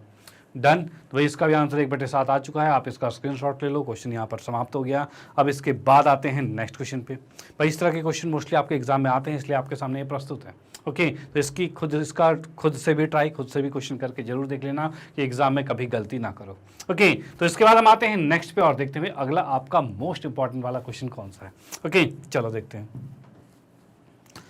हाँ जी, तो नेक्स्ट क्वेश्चन ये कहता है 1 से 50 नंबर वाली 50 टिकटों की लॉटरी में से एक टिकट निकाली जाती है। मतलब आपके पास कुल 50 टिकटें हैं, 1 से लेकर 50 तक। डन, सब पे नंबर लगा हुआ है। ठीक है भाई, अब 50 टिकटें हैं, 50 टिकटों में से एक टिकट निकाली जाती है। प्रायिकता ज्ञात कीजिए कि निकाली गई टिकट का नंबर जो है वो अभाज्य संख्या होगा, यानी कि प्राइम नंबर होगा। भाई प्राइम नंबर होने की क्या प्रायिकता है? अब मैं इसमें बात करूं हल में, और इसमें हल के अंदर मैं लिख दूं कुल संभव परिणाम कितने हैं। तो भाई कुल संभव परिणाम, मतलब बात ऐसी है कि अगर हम उसमें से एक पत्ता निकालेंगे तो वो कौन सा पत्ता हो सकता है, कुल परिणाम कितने हैं। तो कुल भाई 1 से 50, यानी कुल संभव परिणाम 50 है। ठीक है भाई, उसके बाद क्या कहा गया है? तो भाई जो घटना दी हुई है, यानी कि अभाज्य संख्या, तो अभाज्य संख्या की बात करें, अभाज्य संख्या के परिणाम, भाई अभाज्य संख्या के परिणाम कितने होंगे? ठीक है, तो इसकी बात की जाए तो अभाज्य संख्या में मैं देखता हूं तो ये स्टार्ट होता है 1 से 50 तक में भाई 2। भाई हम लिखने जाते हैं, अभाज्य संख्या लिख लेते हैं कितने होते हैं। तो यहां पर मैंने लिख दिया 2 आ रहा है, और उसके बाद क्या आ रहा है भाई 3, फिर 5, फिर उसका 6 नहीं आएगा, 7, 8 नहीं आएगा, 9 नहीं आएगा, 10, 11 और 12 नहीं आएगा, 13, 14 नहीं आएगा, 15 नहीं आएगा, 16, 17 है, 18 नहीं है, 19 है, 20 नहीं है, 21 नहीं है, 22 नहीं है, 23 है, उसके बाद 24 नहीं है, 25 नहीं है, 26 नहीं है, 27 भी नहीं है, 28 भी नहीं है, 29 है, और उसके बाद 30 की बात करें कि नहीं है, 31 है, 32 नहीं है, 33 है, 33 भी नहीं है, 34 भी नहीं है, 35 भी नहीं है, 36 भी नहीं है, 37 भी है, और 38 नहीं है, 39 है, 39 नहीं है, 39 3 के पहाड़े में आ गया। देखो अभाज्य संख्या कौन सी संख्या होती है? तो अभाज्य संख्या वह संख्या होती है, यानी प्राइम नंबर्स वो नंबर्स होते हैं जो सिर्फ अपने से भाग हो और 1 से भाग हो, उसके अलावा किसी से ना हो। ओके, जैसे मैंने अभी यहाँ पर लिखा था 39, 39 लिखा था, तो इसको देखा जाए तो ये 3 से भी भाग हो रहा है। भाई ये 3 से भी भाग हो रहा है, 13 से भी भाग हो रहा है, 39 से भी हो रहा है और 1 से भी हो रहा है। तो भाई ऐसा संख्या नहीं चाहिए, इसलिए मैंने इसको मिटा दिया। इसकी बात करिए किससे भाग हो रहा है, तो ये किसी से भाग नहीं हो रहा, सिर्फ 37 से हो रहा है, 1 से हो रहा है, यानी ये आपकी अभाज्य संख्या है। इसको देखा जाए कितनी है, तो 1, 2, 3, 4, 5, 6, 7, 8, 9, 10, 11, 12, टोटल 12 आ चुके हैं। तो इसको मैंने यहाँ पर देखा, अभाज्य संख्या के परिणाम जो है वो 12 आ चुके हैं। अब इस अनुसार मैंने देखा भाई प्रायिकता किसकी, अभाज्य संख्या के परिणाम की, अभाज्य संख्या की प्रायिकता जो है वो कितनी होगी। तो इसकी बात की जाए तो अभाज्य संख्या के अनुकूल जितने परिणाम हैं पहले वो ऊपर लिखे जाएंगे, यानी कि हमने लिखा 12 और नीचे आएगा टोटल जो कि है 50, और ये इसका आंसर आ गया। इसको काट के छोटा भी कर देते हैं, तो भाई 2 से काटा तो ये आ गया 6, इसको काटा तो 25, और ये हमारे पास आ गया 6/25। डन, तो यानी कि अभाज्य संख्या की जो प्रायिकता आ गई है वो 6/25 ये आ चुकी है, और ये आप इसका स्क्रीनशॉट ले सकते हो कि इस टाइप के क्वेश्चंस भी बनते हैं। ओके, तो इसी के अंदर भाई फिलहाल तो अभाज्य संख्या है, या आपका सम संख्या, विषम संख्या, वर्गमूल संख्या, भाई पूर्ण वर्ग संख्या, इस तरह से चीज़ें भी पूछी जा सकती है, और ऐसी चीज़ें पूछे तो उसको भी आप इस तरीके से ही करोगे। डन, कोई दिक्कत नहीं है। तो भाई इसका आप स्क्रीनशॉट ले लो, क्वेश्चन ये समाप्त होता है, और उसके बाद हम आते हैं नेक्स्ट पे और देखते हैं भाई अगला किस टाइप का क्वेश्चन है। ओके, चलो हाँ जी, तो नेक्स्ट क्वेश्चन है, एक थैले में 3 लाल, 5 काली और 4 सफ़ेद गेंदें हैं। ठीक है भाई, 3 टाइप की गेंदें हो गई हैं जो कि हम यहां पर देख पा रहे हैं, और इसके अंदर हमने लिख दिया कि भाई लाल गेंदें जो हैं, लाल वाली कितनी है, तो भाई 3 है। भाई काली की बात की जाए तो ये कितनी है, तो भाई ये 5 है, और सफ़ेद की बात की जाए तो सफ़ेद की बात की जाए तो ये 4 है। भाई लाल, काली और सफ़ेद तीनों की बात हो गई। भाई लाल 3 है, काली 5 है और सफ़ेद 4 है। डन, कोई दिक्कत नहीं है। चलो भाई, अब इसके बाद क्वेश्चन में क्या कहा है, थैले में एक गेंद यथाचित निकाली जाती है, मतलब थैले में से एक गेंद बिना देखे निकाली गई है। ठीक है भाई, अब बोला प्रायिकता ज्ञात कीजिए कि निकाली गई गेंद, पहला पार्ट क्या होता है, तो भाई सफ़ेद होने की प्रायिकता कितनी होगी, किसकी भाई, सफ़ेद की प्रायिकता। तो सफ़ेद की बात की है तो सफ़ेद के अनुकूल कितने गेंदे हैं, तो भाई 4 है, तो भाई सफ़ेद तो 4 है, और कुल गेंदे कितनी है, तो भाई 5 4 9 और 3 12 है। ठीक है, तो यहाँ हमने लिख दिया 12। अब भाई 4 एकम 4, 4 3 12, यानी 1/3 इसका आंसर आ चुका है, यानी सफ़ेद बॉल निकलने की प्रायिकता जो आ रही है वो 1/3 है। डन, कोई दिक्कत नहीं है। चलो भाई, अब उसके बाद आते हैं सेकंड पार्ट पर। दूसरा पार्ट क्या है, तो भाई लाल गेंदे हैं, तो भाई इसमें मैंने लिख दिया भाई लाल गेंद। तो भाई लाल गेंद की प्रायिकता कितनी है, तो लाल के अनुकूल भाई कितनी बॉलें हैं, तो 3 है, तो ये हमने लिखा 3, और टोटल नीचे आ गई 12, और इसको हम काटते हैं 3 एकम 3, 3 चौक 12, यानी कि 1/4 ही आ चुका है। उसके बाद थर्ड पार्ट की बात करते हैं। तीसरा पार्ट क्या है, तो भाई काली बॉल की प्रायिकता क्या होगी, तो भाई हमने यहाँ पर लिखा भाई काली की प्रायिकता। इस काली बॉल की प्रायिकता होगी, काली बॉल कितनी है, तो 5 है, और कुल कितने हैं 12, या आगे अब ये नहीं कट रहा तो इतने पे सॉल्व रख दो, कोई दिक्कत नहीं है। ओके, अब उसके बाद फोर्थ पार्ट आता है क्या, तो भाई ये कहता है आपको कि लाल नहीं चाहिए। भाई इसने बोला लाल नहीं। अब लाल नहीं की बात की जाए तो लाल वाले को एक में से घटा दो। भाई लाल नहीं चाहिए तो लाल जो है उसको एक में से घटा दो, या फिर यहीं देख लो भाई क्या बोला इसने, लाल नहीं, लाल को हटाया। ठीक है, और भाई बाकी चीज़ें तो हो सकती है, मतलब 5 4 9 है तो 9/4 लिख दो। भाई 9/4, 5 4 9 है ना, 9/4 हमने लिख दिया। ठीक है भाई, ये 9/4 लिख दिया, 9/4 नहीं सॉरी 9/12 है, टोटल तो 12 है ना। देखो यहीं पर कैसे क्या होता है, अगर आप मान लो कि 4 लिख देते हैं तो उस कंडीशन में क्या होता, अब इसको मैं भाग करके देखता तो फिर क्या होता, तो 4 दूनी 8, 2 से ज़्यादा प्रायिकता आ रही है, 2 से ज़्यादा प्रायिकता पॉसिबल ही नहीं है, यानी हम कहीं गलत कर रहे हैं, उसी वक्त देख लेते हैं भाई सही हो जाएगा। ओके, तो ये कॉन्सेप्ट ध्यान रखना कि भाई कभी भी प्रायिकता का मान एक से बड़ा नहीं होता, इसलिए यहाँ पर नीचे 12 ही आएगा। भाई कुल तो 12 ही थे, अब भाई 9 से काटा तो भाई 3 3 9, 3 चौक 12, यानी मैं देख पा रहा हूँ 3/4। ओके, तो नहीं क्या ही आ गया, जैसा कि मैंने बताया था एक में से अगर मैं लाल वाले को घटा देता तो भी 4 एकम 4, 4 में से एक गया 3, 3/4 ही आता, सेम आंसर आता। डन, कोई दिक्कत नहीं। तो यहाँ पर ये चारों पार्ट कंप्लीट होते हैं, यानी कि आपके पास जब भी गेंद के आधार पर जब क्वेश्चन बनेंगे तो कुछ इस टाइप के क्वेश्चन बनते हैं जो कि अब आपको दिक्कत नहीं करेंगे। ओके, तो अब आते हैं इसके बाद नेक्स्ट क्वेश्चन पे और देखते हैं अगला किस टाइप का है, उसको भी करेंगे बड़े आराम से सॉल्व। ओके, चलो भी देखते हैं। हाँ जी, तो नेक्स्ट हमारे पास है प्रश्न नंबर 9 और 9वें क्वेश्चन की बात करते हैं। ये क्या कहता है, तो भाई ये कह रहा है संयोग के एक खेल में एक तीर घुमाया जाता है।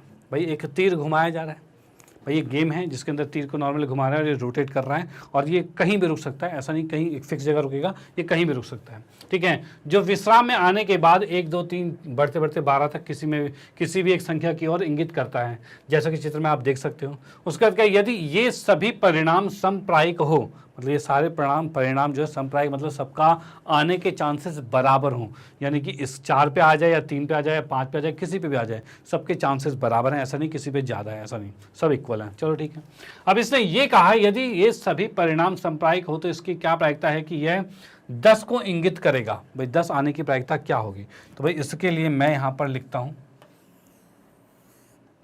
इसके अंदर लिखा हल, और इसके अंदर भाई हल में मैंने लिख दिया पहले कुल संभव परिणाम। भाई यहां पर लिखा कुल संभव परिणाम।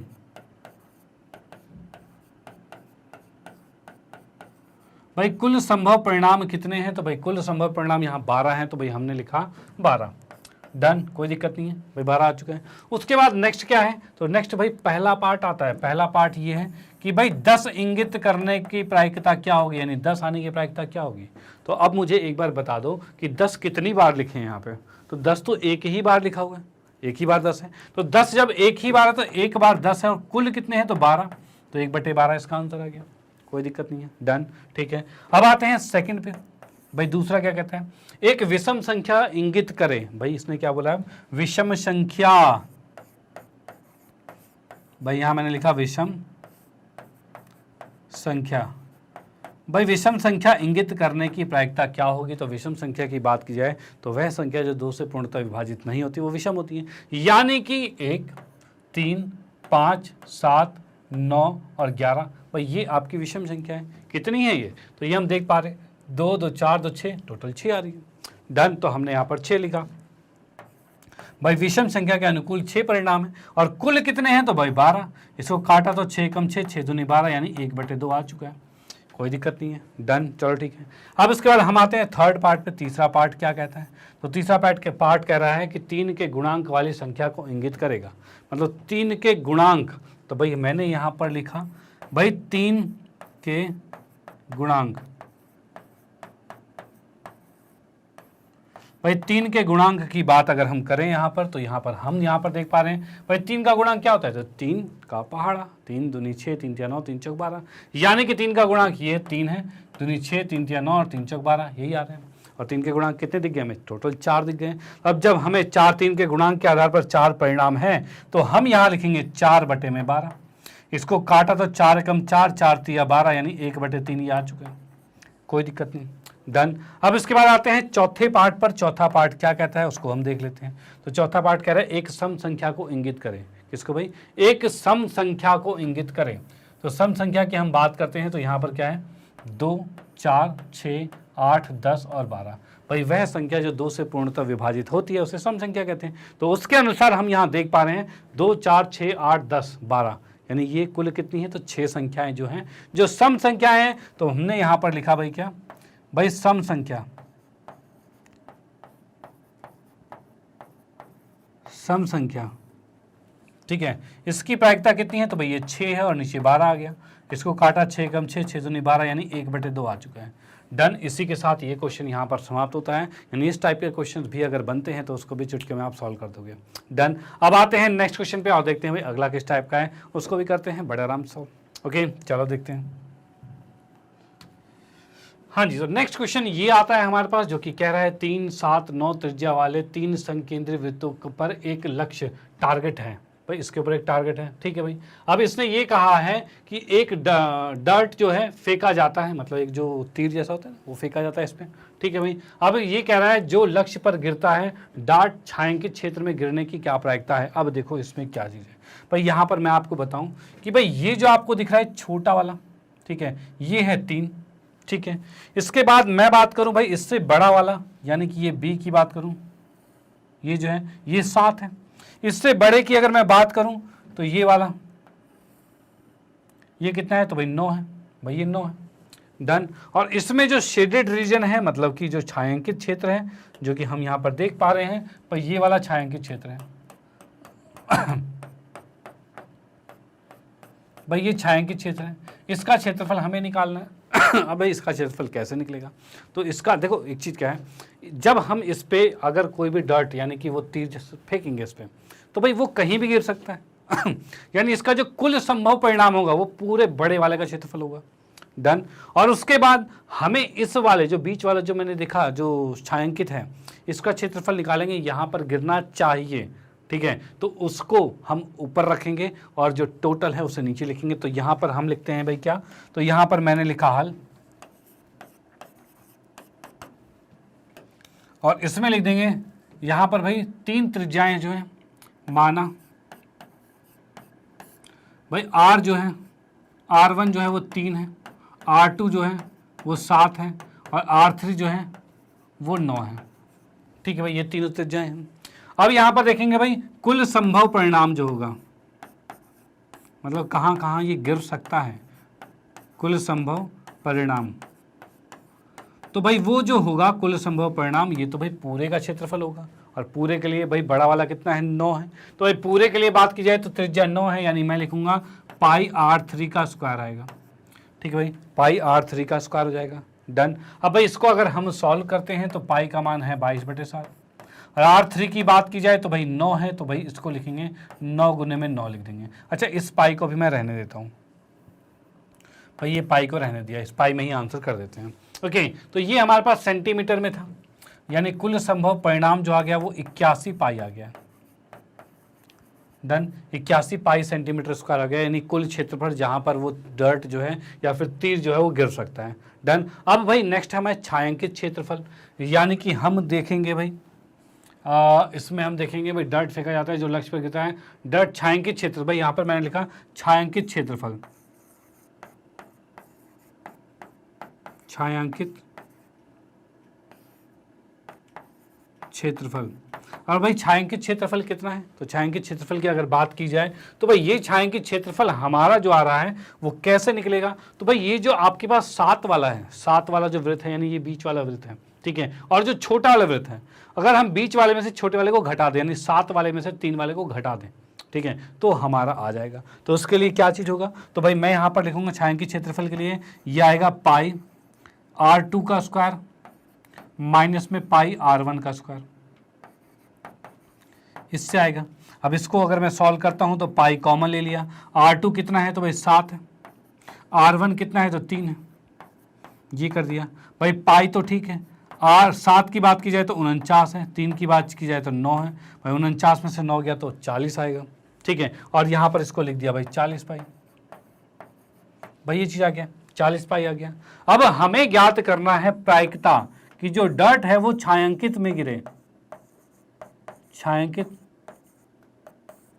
क्षेत्रफल में गिरे, इसकी क्या प्रायिकता है, भाई जो डर्ट हमने फेंका है वो इसके छायांकित भाग में गिरे, इसकी क्या प्रायिकता है, तो उसके लिए छायांकित क्षेत्र आएगा जो कि है इसके अनुकूल कितना है 40 पाई, तो हमने लिखा कि ये 40 पाई सेंटीमीटर स्क्वायर ये ऊपर आएगा, ठीक है भाई, और नीचे आएगा कुल संभव परिणाम यानी 81 पाई सेंटीमीटर स्क्वायर। भैया है कुछ कट रहा है क्या इसमें, तो भाई सेंटीमीटर स्क्वायर से ये कट गया, पाई से पाई कट गया, और तो कुछ नहीं कट रहा, यानी कि हमारा जो आंसर आ रहा है वो 40/81 आ गया। डन। तो भाई ये इस टाइप के क्वेश्चंस भी बन सकते हैं, यानी क्षेत्रफलों के आधार पर भी बन सकता है, और जो कि आपके क्वेश्चंस पूछे जाते हैं, और अगर आपने ये क्वेश्चन कर लिया तो इस तरह के और भी टाइप के क्वेश्चन बड़े आराम से आप सॉल्व कर पाओगे। ओके, तो यहाँ पर हमने इसी के साथ पूरा कंप्लीट चैप्टर रिवीजन, यानी जिसे वन शॉट रिवीजन भी कह सकते हो, वो बिल्कुल कंप्लीट हो चुका है। और इसी के साथ जिसने भी ये वीडियो कंप्लीट देख ली है उसके लिए अब भाई प्रायिकता में कोई भी दिक्कत मौजूद नहीं होगी।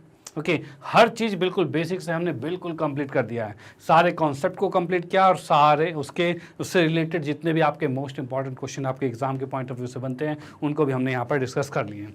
तो भाई इस सेशन को आप अपने फ्रेंड सर्कल में भी जरूर शेयर कर देना, जिससे भाई उनको भी इसमें कोई दिक्कत ना आए, किसी तरह की कोई भी दुविधा ना हो। डन।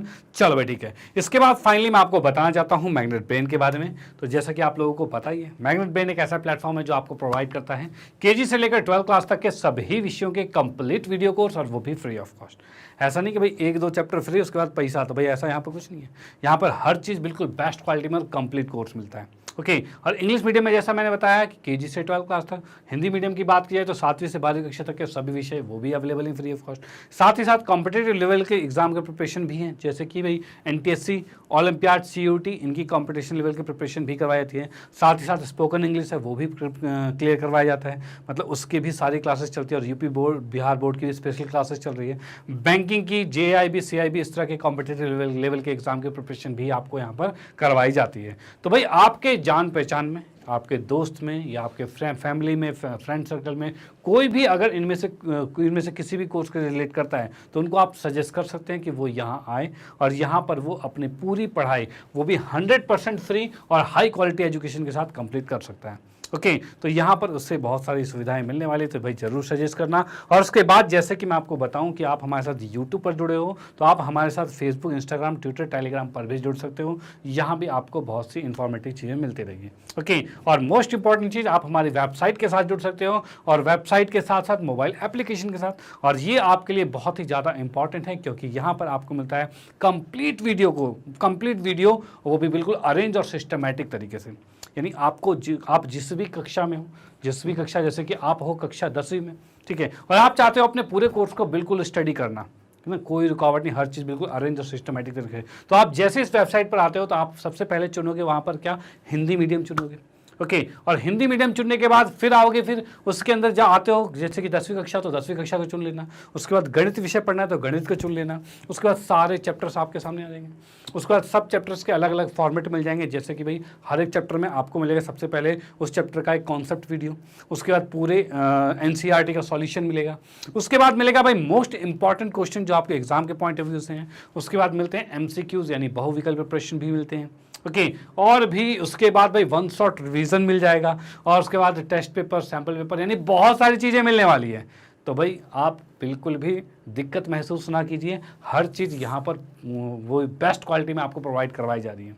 ओके, तो भाई इसका फ़ायदा उठाइए और अपने फ्रेंड सर्कल में शेयर कीजिए, जिससे भाई उनको भी इसका फ़ायदा मिल पाए। डन। तो इसके बाद फाइनली आपको कहना चाहता हूँ, अगर वीडियो आपको अच्छी लगी तो इसे लाइक कीजिए, न्यू है तो सब्सक्राइब कीजिए और शेयर तो आप करते रहिए। Okay bye, thank you.